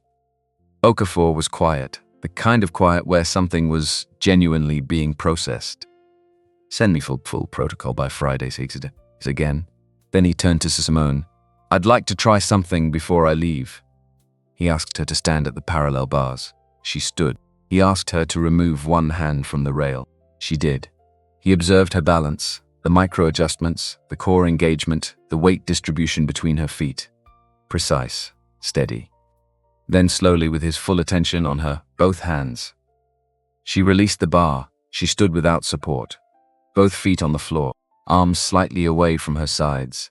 The natural counterbalance of body its equilibrium in open space. Her breathing controlled and even. 1 second, 3, 5, 7 seconds. Then she reached back for the bar. Okafor made a note, wrote for almost a full minute. I'm updating your care plan. Full weight-bearing ambulation training. Walker assisted initially with the goal of progressive reduction toward independence. Simone looked at Marcus. He kept his expression neutral. She knew him well enough by now to read the thing that lived behind the neutral. He had known she was ready for this step. He had waited for Okafor to arrive at the conclusion independently, through his own assessment rather than on the basis of Marcus' reports alone. Because that was how he built things, with the supports in the right places, put there by the right people, so they held.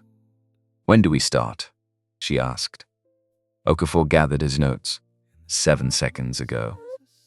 The room held that for a moment, and then Marcus allowed very briefly the specific satisfaction of a person who has done the work correctly and watched it produce what the work was designed to produce. He didn't say anything he didn't need to. Okafor stopped at the door, turned back, looked at Marcus directly. When you first contacted me about this arrangement, I told you that if you raised her expectations and the ceiling turned out to be where I believed it was, that responsibility was yours to carry. A pause. Precise. I want to be clear about what I'm saying now. You didn't give her false hope. You gave her accurate hope, which is a different thing entirely, and considerably harder to do. He held Marcus's gaze. I want you to know that I understand the difference. It was not an apology. Okafor was constitutionally disinclined toward apology, but it was a deliberate acknowledgement from a man who chose his words with care. Thank you, Doc. Okafor. Okafor left. The door closed, and in the room on the 46th floor, in the early morning quiet with the south wall light coming in clean and even, Simone Carter looked at Marcus Webb and did not say anything at all, because some things were better held for a moment before being spoken. 3 days later, on a morning the session notes would record as routine, Marcus moved 2 chairs into the center of the room. He set them facing each other, approximately 12 feet apart. Then he sat in one of them, looked at her, and said nothing else. Simone looked at the empty floor between them. She looked at the parallel bars behind her, now several feet away. She looked at the walker against the wall by the door, which he had not moved to the center of the room. She registered all of this. "No equipment today," she said. "No equipment today. Darnell." She used his middle name, the one she used only in moments that required something different from her. "You're asking me to walk to you. 12 feet. Open floor. No rail within reach." She looked at the distance. The way she looked at data, she was still processing. The question wasn't physical. Her proprioceptive integration scores had been where they needed to be for 3 weeks. She had held 35 seconds for each of the last 4 sessions. The left hip flexor group had normalized 5 weeks ago. Her body was ready.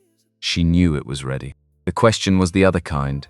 The kind that happened in the part of the mass that had 9 months reorganizing itself. What so these possible and was now being asked to trust the honest, being asked to lest that reorganization completely. What if I fall? Then you fall and I help you up and we try again. That's the complete plan. A pause. "Walk to me," he said. She straightened, one deliberate breath. Her right foot moved forward, made contact with the floor, took her weight, held. Second step, a slight lateral adjustment as she found her balance in open space, without a rail to anchor her position. Not a stumble, a correction. The body doing what bodies do when they remember. Third step. Fourth, he watched her face. The exact moment Hadine had learned to identify across 4 years of clinical training and 9 months of working with this specific person. The moment when the conscious management of movement gives way to something older and more automatic. The moment the brain stops directing and starts trusting. Fifth step. Sixth. Her arms moved slightly away from her sides. Natural counterbalance. Her pace deliberate but no longer effortful in the way that effort shows on the face. Just motion, just her, moving through space. Seventh step. 8. She was close enough now that he could have reached her in a single movement if anything changed. Ninth step. 10th. She stopped standing directly in front of him, both feet flat on the floor. No bar, no wall, no hand within reach of anything. Just herself in the center of a room, having walked 12 feet on legs that 9 months ago moved 4 degrees on a good day. The room held the silence for a long moment. Then Simone Carter put her face both of her hands and cried. Not the managed kind. Not the brief, controlled acknowledgement of emotion that she sometimes permitted herself. The other kind. The kind that comes from somewhere below management, from the part of a person that doesn't have a protocol for joy that has been deferred this long. Marcus stood up slowly. He put both hands on her shoulders. 10 steps, he said. She nodded, dead face still in her hands. 10 steps more than the ceiling they gave you. She nodded again. He waited until she lowered her hands and looked at him, her face completely open, no control, no management, just the thing underneath. Not me, he said quietly.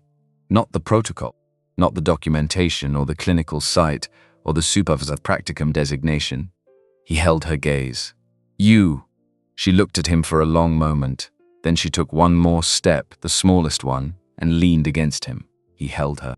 Outside the window on the south wall, Atlantis was beginning its morning. The light type coming up pale and clean over the buildings to the east. The city doing what it did every morning. Resuming. Continue. Entirely unaware that something significant had just happened in a room on the 46th floor. It had happened regardless. The certification notification from UJ arrived 2 weeks later, a Thursday afternoon. Marcus was at the clinical site finishing session documentation. Last notes from a morning that had included Simone walking the length of the parallel bars with one hand on the rail. And then, at the very end, without announcement, 3 steps without contact. He saw Dr. Rivers' name on his phone and set down his pen. Webb, your final clinical evaluation scores are in. You passed. You passed well. Your scores place you in the top 4% of the cohort. He was quiet. There's something else. I've submitted your name for the Advanced Clinical Fellowship track, a 2-year postgraduate program, fully funded, with placement at one of 3 research-integrated rehabilitation centers in the state. I recommend 4 students per decade. A pause. You're the 4th. Said goodbye. Sat in the clinical site for a while after, looking at the room that Simone had created because he did such site. The room where a woman had stood for 7 seconds without holding on to anything. He called Simone. Are you free Saturday morning? I can be. What is it? I want to show you something. Bring Jade. The UGA Doctor of Physical Therapy program held its cohort regraduation ceremony on Saturday mornings in spring. Informal by the standards of institutional events. Folding chairs, a sheet cake from the bakery on Baxter Street that Dr. Rivers ordered every year without variation. Families in the first several rows. Faculty standing along the walls. The particular warmth of a small room full of people who had been working toward the same thing for 4 years and had arrived. Marcus had not planned to make it significant. He had told Simone he wanted to show her something at the university. He had not said what. He had not examined his reasoning too closely, because examining it closely would have required an admitting that he wanted to see her face. She walked in and understood. Simone arrived with Jade at 9:48. 15 minutes before the ceremony, Jade walked into the event room, took in the paper banners along the walls, the table with name cards and the sheet cake, the faculty in their good blazers, the clusters of families holding flowers. She stopped, looked at all of it. Then she turned to Simone. Daddy's becoming a doctor today. Absolute certainty. Not a question, a conclusion. Simone put her hand over her mouth, just for a moment. Just long enough for Marcus standing across the room to see it. She recovered her composure within 2 seconds. Very fast. And that speed naspel im sabota something about how completely the moment had landed. They found seats in the 3rd row. When Dr. Rivers reached his name, she paused. Marcus Webb came to this program with more practical clinical experience than most students finish with. He came having already worked in conditions that tested everything this program tries to teach. She looked at him directly, but what he brought that 4 years of curriculum cannot produce. What I can tell you, after 30 years of teaching is genuinely rare, is the understanding that recovery is not something you do to a patient. It is something you do with them. It requires that you see the person, not just the injury. That you understand not only the mechanics of what the body can do, but the internal experience of someone who has been told what it can't. Marcus Webb understands both of these things. He has produced clinical outcomes in the past year that I will reference in my teaching for the remainder of my career. In the 3rd row, Jade had gone completely still. Simone had noticed it too. She had looked at Jade, registered the stillness, and was now watching with the specific attention of someone who wants to remember what they are witnessing. Jade watched her father cross the small stage, watched him receive his documentation from Dr. Rivers, watched him shake her hand and turn to face the room. Then, in the clear carrying voice she used for things that deserved to be heard properly. That's my daddy. Not loudly, clearly. The people in the surrounding seats heard it. Several of them smiled. A woman in the 2nd row, with a toddler on her lap, looked over and caught Jade's eye and nodded. The specific solidarity of a parent who recognized exactly what they were looking at. Marcus heard it from the stage, found Jade's face in the 3rd row. The absolute pride on it, unmanaged, entirely her own. Then he found Simone's face beside her. Simone was not performing a reaction. She was simply looking at him directly, openly, with the attention she gave to things that mattered to her. Like she had looked at the baseline data on the morning the first pathway responded. But more than that, with something the data couldn't account for. Something that lived in the territory where precision ended and the rest of a person began after the ceremony. While families gathered around the refreshment table, Dr. Rivers found Simone near the window. They had not met before.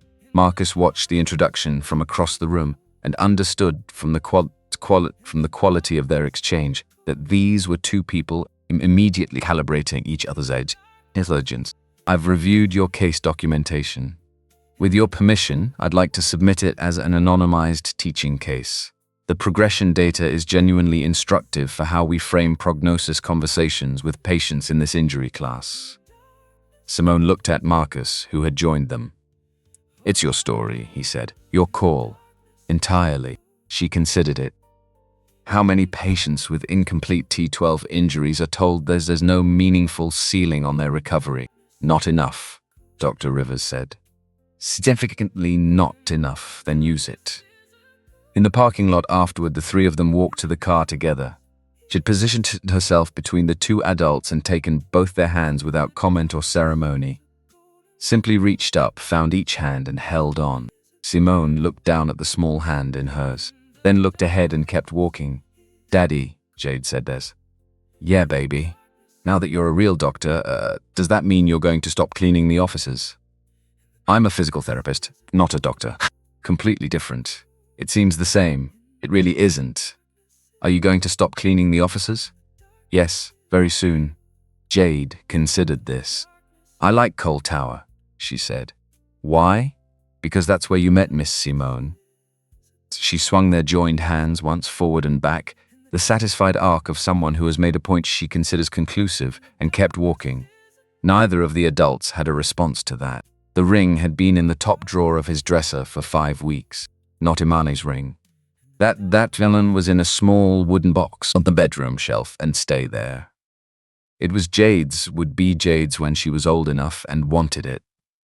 That ring belonged to the life he and Iman built together, and to the daughter who was the best thing that life had produced, and to no one else. This was a different ring, made by a jeweler on Edgewood Avenue who worked out of a small studio above a dry cleaner, and had spent 40 minutes with Marcus going over exactly what he wanted before beginning.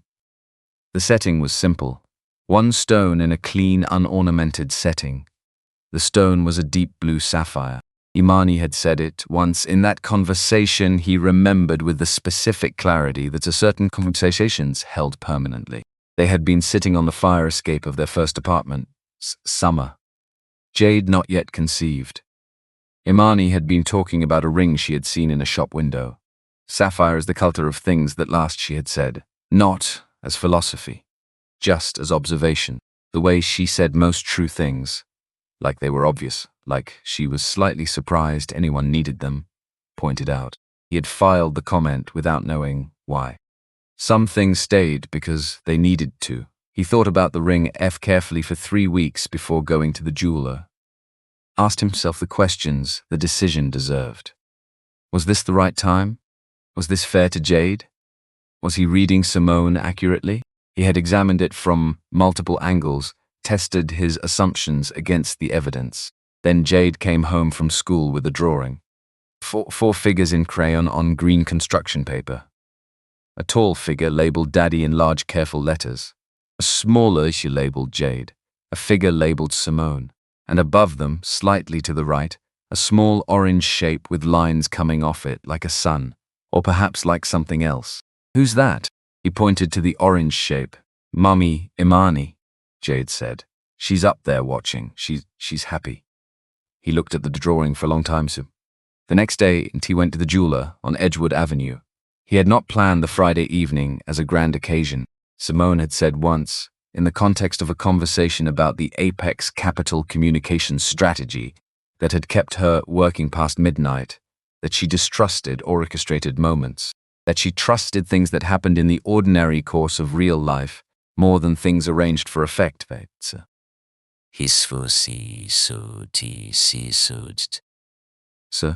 it was a Friday evening.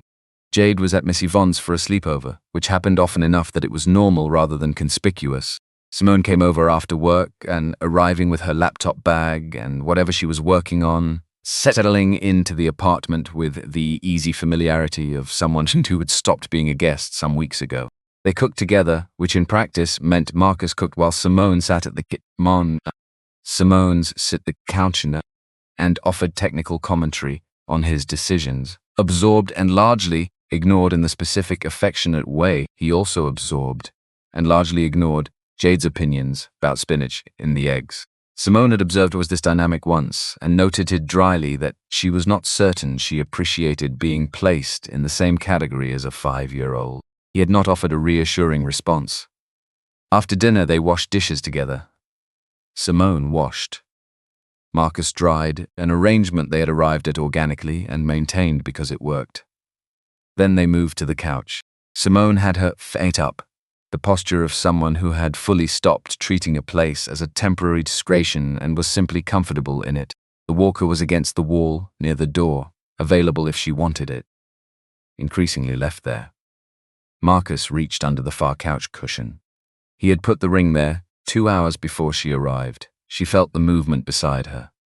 He held the ring up between them in the lamplight, not on one knee, not with a speech already assembled, not with a restaurant and a waiter standing by to bring champagne at a pre-arranged signal. Just the ring. Held up in the ordinary light of his living room on a Friday evening, she looked at it, then at him. "The stone," she said. "Sapphire." Imani said once it was the color of things that last. I remembered that. Simone was very still. "I had something prepared," he said, "in my head. A whole organized version of what I wanted to say. But when I rehearsed it sounded like a presentation. And you make a specific face when someone is presenting at you instead of talking to you. I don't make a face. You make a face. I have a thoughtful expression. It's a face." He turned toward her fully. "So I'm going to say the actual thing instead." She was quiet. "I came into your office 11 months ago with a cleaning cart and told you I would help you walk again. That was true. I believed it and I meant it. But I didn't account for what else was going to happen in that room. Because I'm methodical, but I'm not omniscient." A pause. "You are the most honest person I have been in a room with in a very long time. You don't say things you don't mean. You don't perform. You're demanding and fair, and you're funny in a way that only appears when you forget to be the CEO. You are extraordinary with my daughter in the specific way that matters most. You pay her complete attention and she knows it. And it is as made as you is in a way she doesn't manufacture for people." He held her gaze. Jade drew a picture of our family list. All 4 of us, her, me, you, and Imani, watching from somewhere above. She didn't ask me whether that picture was accurate. She drew what she believed was true. He looked at the ring, then back at her. "I want to build something with you. A real life, not a carefully managed situation. I want Jade to grow up in a home that has more people in it who love her. I want to do the work that matters to me alongside someone who understands why it matters. And I think Imani, who was the most generous person I knew about the things that genuinely deserve generosity, would have found you likely to slightly clarifying in the best possible way, and would have loved you for it." Simone looked at the ring for a long moment, then at him. "You said you didn't have a speech." "That wasn't a speech. It had structure and an emotional arc." Simone? "Yes, sir," she said it clearly. Completely, without qualification, so yes. Unambiguous. She looked at him with the expression she used when a question had been answered conclusively. "You can stop looking like you're waiting for additional data." He slid the ring onto her finger. She looked at her hand, the deep blue of the stone in the lamplight, there at him. "Jade is going to be completely insufferable about this." "Absolutely. She'll say she predicted it. She did predict it." "She was 5. She predicted it at 5. She's going to remind us of that for the rest of our lives." "Yes," he agreed. "She is." Sim looked at the ring one more time. Then she leaned her head against his shoulder. Not announcing it, not making it a moment, just doing the thing because it was where she wanted to be. He put his arm around her. Outside, East Atlanta went about its Friday evening. Music from somewhere down the block, someone's speaker on a porch, unhurried. A car moving through slowly with its windows down, the ordinary ambient sound of ordinary life, which was, Marcus had come to understand, not ordinary at all. Inside, 2 people sat in a small apartment in the particular quiet of people who have said what needed to be said and are simply, without performance or ceremony, content, which was everything. The Cooper Carter Rehabilitation Center opened on a Tuesday morning in March, not with ceremony, not with a ribbon and photographers and a catered reception. The doors opened at 8 in the morning, and the first patient came in at 8:17, which was how it should be. The work was the point. The work began as soon as someone needed it. His name was Calvin Reed, 31 years old. Grew up in Decatur. Enlisted at 19. Done 2 tours. The IED that ended his active service had fractured his T11 vertebra, leaving him with an incomplete spinal injury that the VA rehabilitation program had managed competently but not ambitiously. His VA benefits covered 60% of the intensive rehabilitations his injury actually required. The remaining 40%, the specialized neurological stimulation work, the proprioceptive integration protocol twice-weekly session that the twice-e sesh said made the difference between marginal improvement and meaningful function, was not covered. He had a daughter named Maya. He's 4 years old. He told Marcus this the ending of the intake consultation, not as an appeal, but as a fact about his life. The way people stated important facts when they were trusting someone with something real. Maya was starting kindergarten in 18 months. He wanted to walk her to school on her first day. Marcus reviewed Calvin's injury profile, his baseline assessment, his existing physical condition, his cognitive engagement with the intake material. Calvin had read everything Marcus sent him in advance, all of it, and arrived with specific questions. His motivation architecture was as clear and load-bearing as anything Marcus had encountered. 18 months is an aggressive target, Marcus told him. I want to be honest for that. Calvin nodded. I know, but it's not outside the range of what the data suggests is possible for your injury profile, given the right protocol and consistent engagement. He held Calvin's gaze. That's what I needed to hear. Not a guarantee, just possible. The center's structure was Simo's architecture built on Marcus's clinical framework. The first floor served private pay patients at market rate. The work was excellent, evidence-based, individualized, serious, and it generated the revenue that kept the building operating. The second floor ran on a subsidized model: veterans, uninsured patients, workers whose employer coverage had meaningful gaps. The subsidy came from 3 sources. The first floor source operating margins. A Carter Industries' corporate social responsibility designation that Simone had structured with the precision of someone who understood then that good intentions without sound business architecture produced things that couldn't sustain themselves. And a donor base that Simone was building with the same methodical long-term attention she brought to every initiative she believed in. Theodora Blake was the first significant external donor.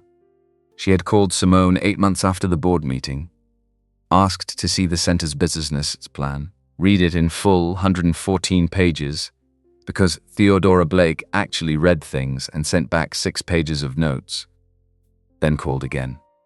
The model is sound. The subsidized floor isn't charity. It's a sustainable structure with multiple revenue streams supporting the mission.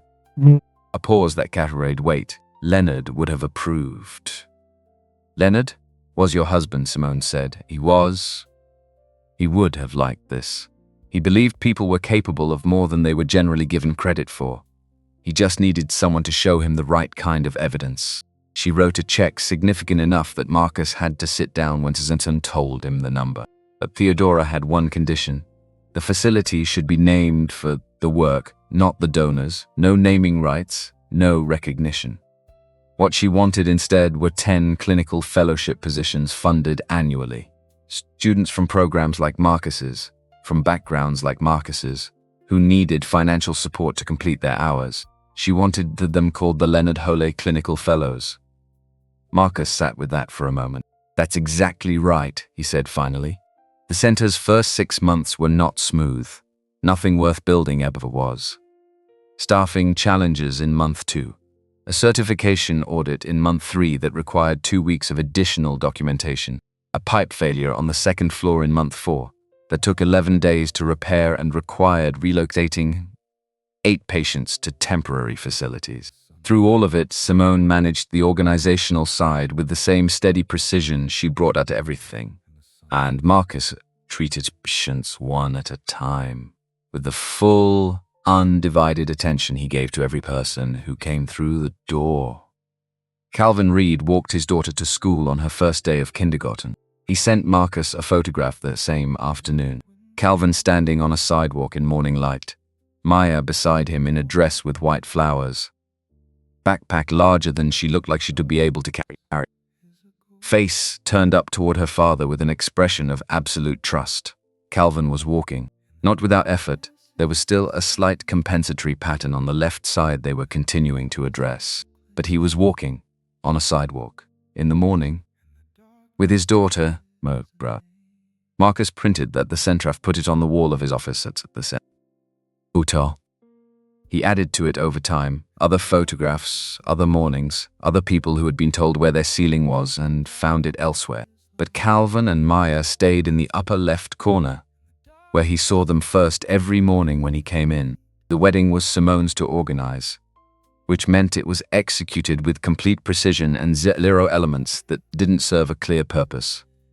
40 people. Paul, a botanical garden, 20 minutes from the city, an afternoon ceremony with dinner after. Every detail chosen because it was right, not because it was expected. Jade selected her own dress. She had consulted Simone on the options, a serious 2-hour consultation that Simone described to Marcus afterward with a mixture of amusement and genuine respect, and arrived at her final decision independently and announced it as settled.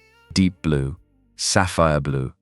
Because Mommy Imani said blue is for things that last. Jade told Marcus when she showed him, and this family is going to last. He could not speak for a moment. Daddy. Jade's voice was patient, the patience of someone who had observed adults having emotions and understood they needed reasonable time. It's a happy day. Crying is okay. He laughed. False Pop pulled her into a hug. She allowed it for exactly the right amount of time before informing him that he was going to wrinkle her dress. The botanical garden was full of afternoon light. The ceremony was simple and direct, with vows they had written themselves. Simone's precise, Marcus's honest in the particular way of someone who had stopped being careful about the distance between what he felt and what he said. Renata was in the third row.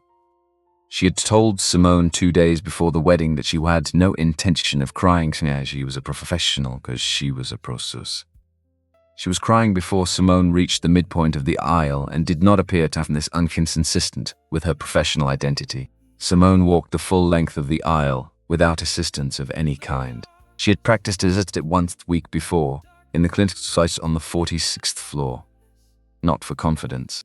She had confidence in her body now, in a way that had become her body now, in a way that had become ordinary, when they have been worked to been worked for and they weren't enough learned, and let's stop feeling like achievements and start feeling like simply how things are. She had practiced it to make sure she was walking the way she wanted to walk, at her own pace without performing anything. Just moving through space the way she moved through space, which was hers. Marcus watched her come toward him. 11 months ago, she had taken 10 steps across the room and lowered her face into her hands and wept for what those steps cost and what they meant. He had held her then in the specific quiet of a clinical night for the fall free, the mornlight coming in clean and even through the south wall window of Noi. Now. He watched her now with something that had nothing to do with clinical attention. The uncomplicated love of someone who had chosen a person and meant it, who had watched her rebuild something real from the inside out, with the same consistency and honesty she brought to everything she did, who had discovered over 11 months of 6 a.m. sessions and board meeting eventualities and Saturday afternoons and takeout containers on bare floors, that she was exactly the person she appeared to be, which was rare, which he valued more than he had adequate language for. When she reached him, she took his hands. "You're crying," she said. Jade told me it was allowed. Jade is frequently right, a beat, completely right in this case. Simone smiled. The real one, the one that had nothing managed in it.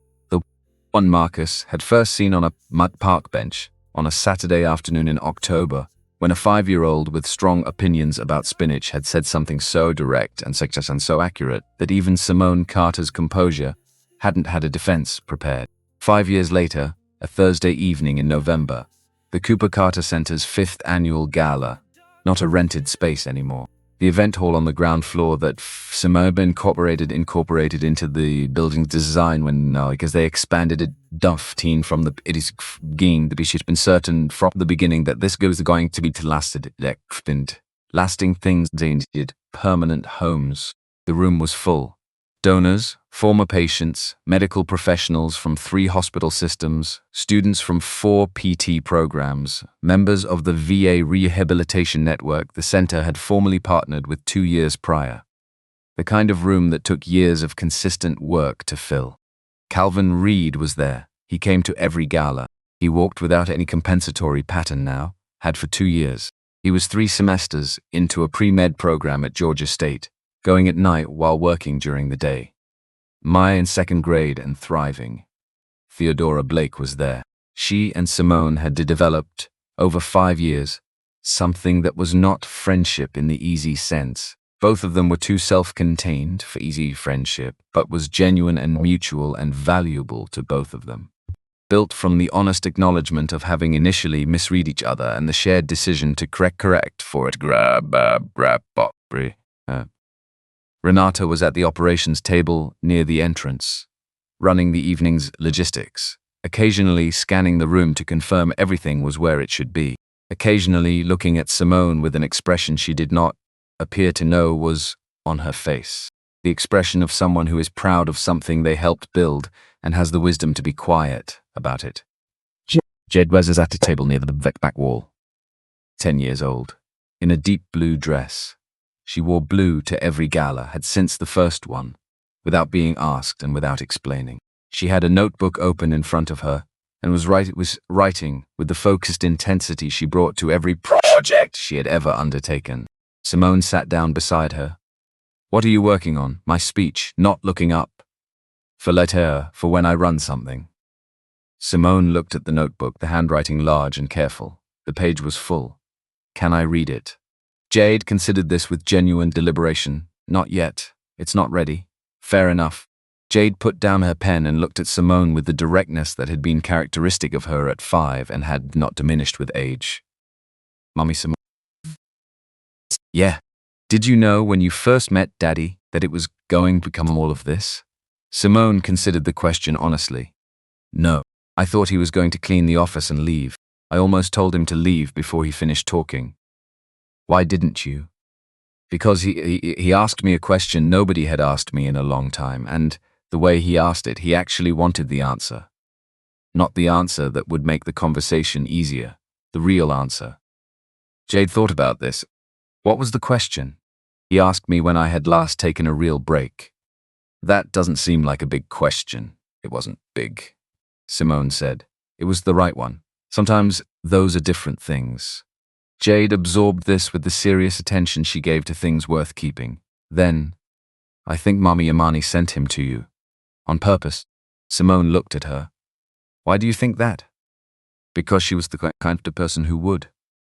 Daddy told me he thought about other people first, like before she thought about herself.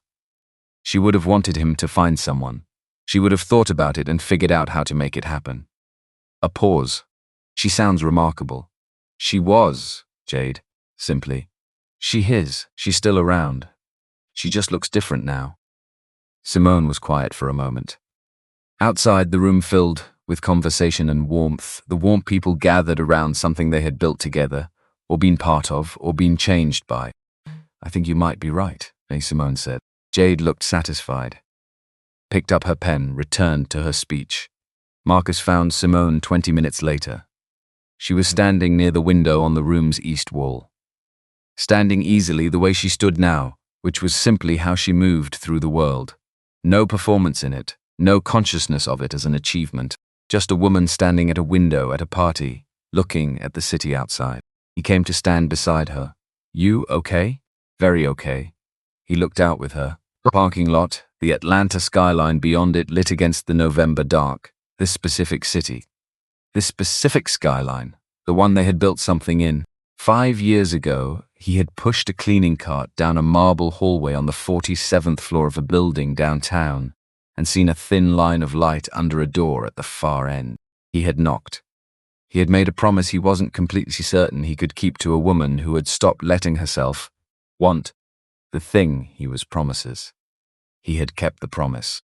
But what he had not known, standing in that office with his whole, careful, methodical, direction-oriented future arrayed in front of him, was that the promise was about more than walking. The way all real promises were about more than their stated terms. They were about showing up, being consistent. Doing the work when the outcome was uncertain, and the only thing you had was the decision to continue. He had learned that from a man in a hospital hallway who kept getting up. He had practiced it for 9 months, in a room on the 47th floor, and then a room on the 46th floor, and then in every room that had come after. He was still practicing it. That was how it worked. You didn't finish, you continued. Jade is writing her speech, Simone said. Huh. I saw, wouldn't let me read it either. She's been saying it's not ready for 3 weeks. Some things take as long as they take. Simone turned from the window. The way she looked at him, the quality of it, which existed nowhere else in her life, and which he had first seen clearly on the morning she took 10 steps across a bare room and lowered her face into her hands, simply present. No management, no performance. The thing itself. No regrets? She asked. He thought about a hospital and a decision made in silence. He thought about a door with light under it. He thought about a woman who had said, "Don't make me regret trusting you," and had not regretted it. He thought about a daughter who had drawn a family portrait with 4 figures and been completely right. He thought about Calvin Reed on a sidewalk in morning light. He thought about a sapphire ring and a small voice in a graduation ceremony and a 10-year-old writing a speech for the future she was absolutely certain she was going to have. Not one, he said. Simone leaned her shoulder against his. He put his arm around her. Outside, Atlanta went on being itself in November, the city alive and warm and full of its own ordinary, extraordinary life. Inside the room held the sound of people gathered around something real. It had started with a small question asked at 11 o'clock at night. When did you last take a real break? Such a small question, such an enormous answer.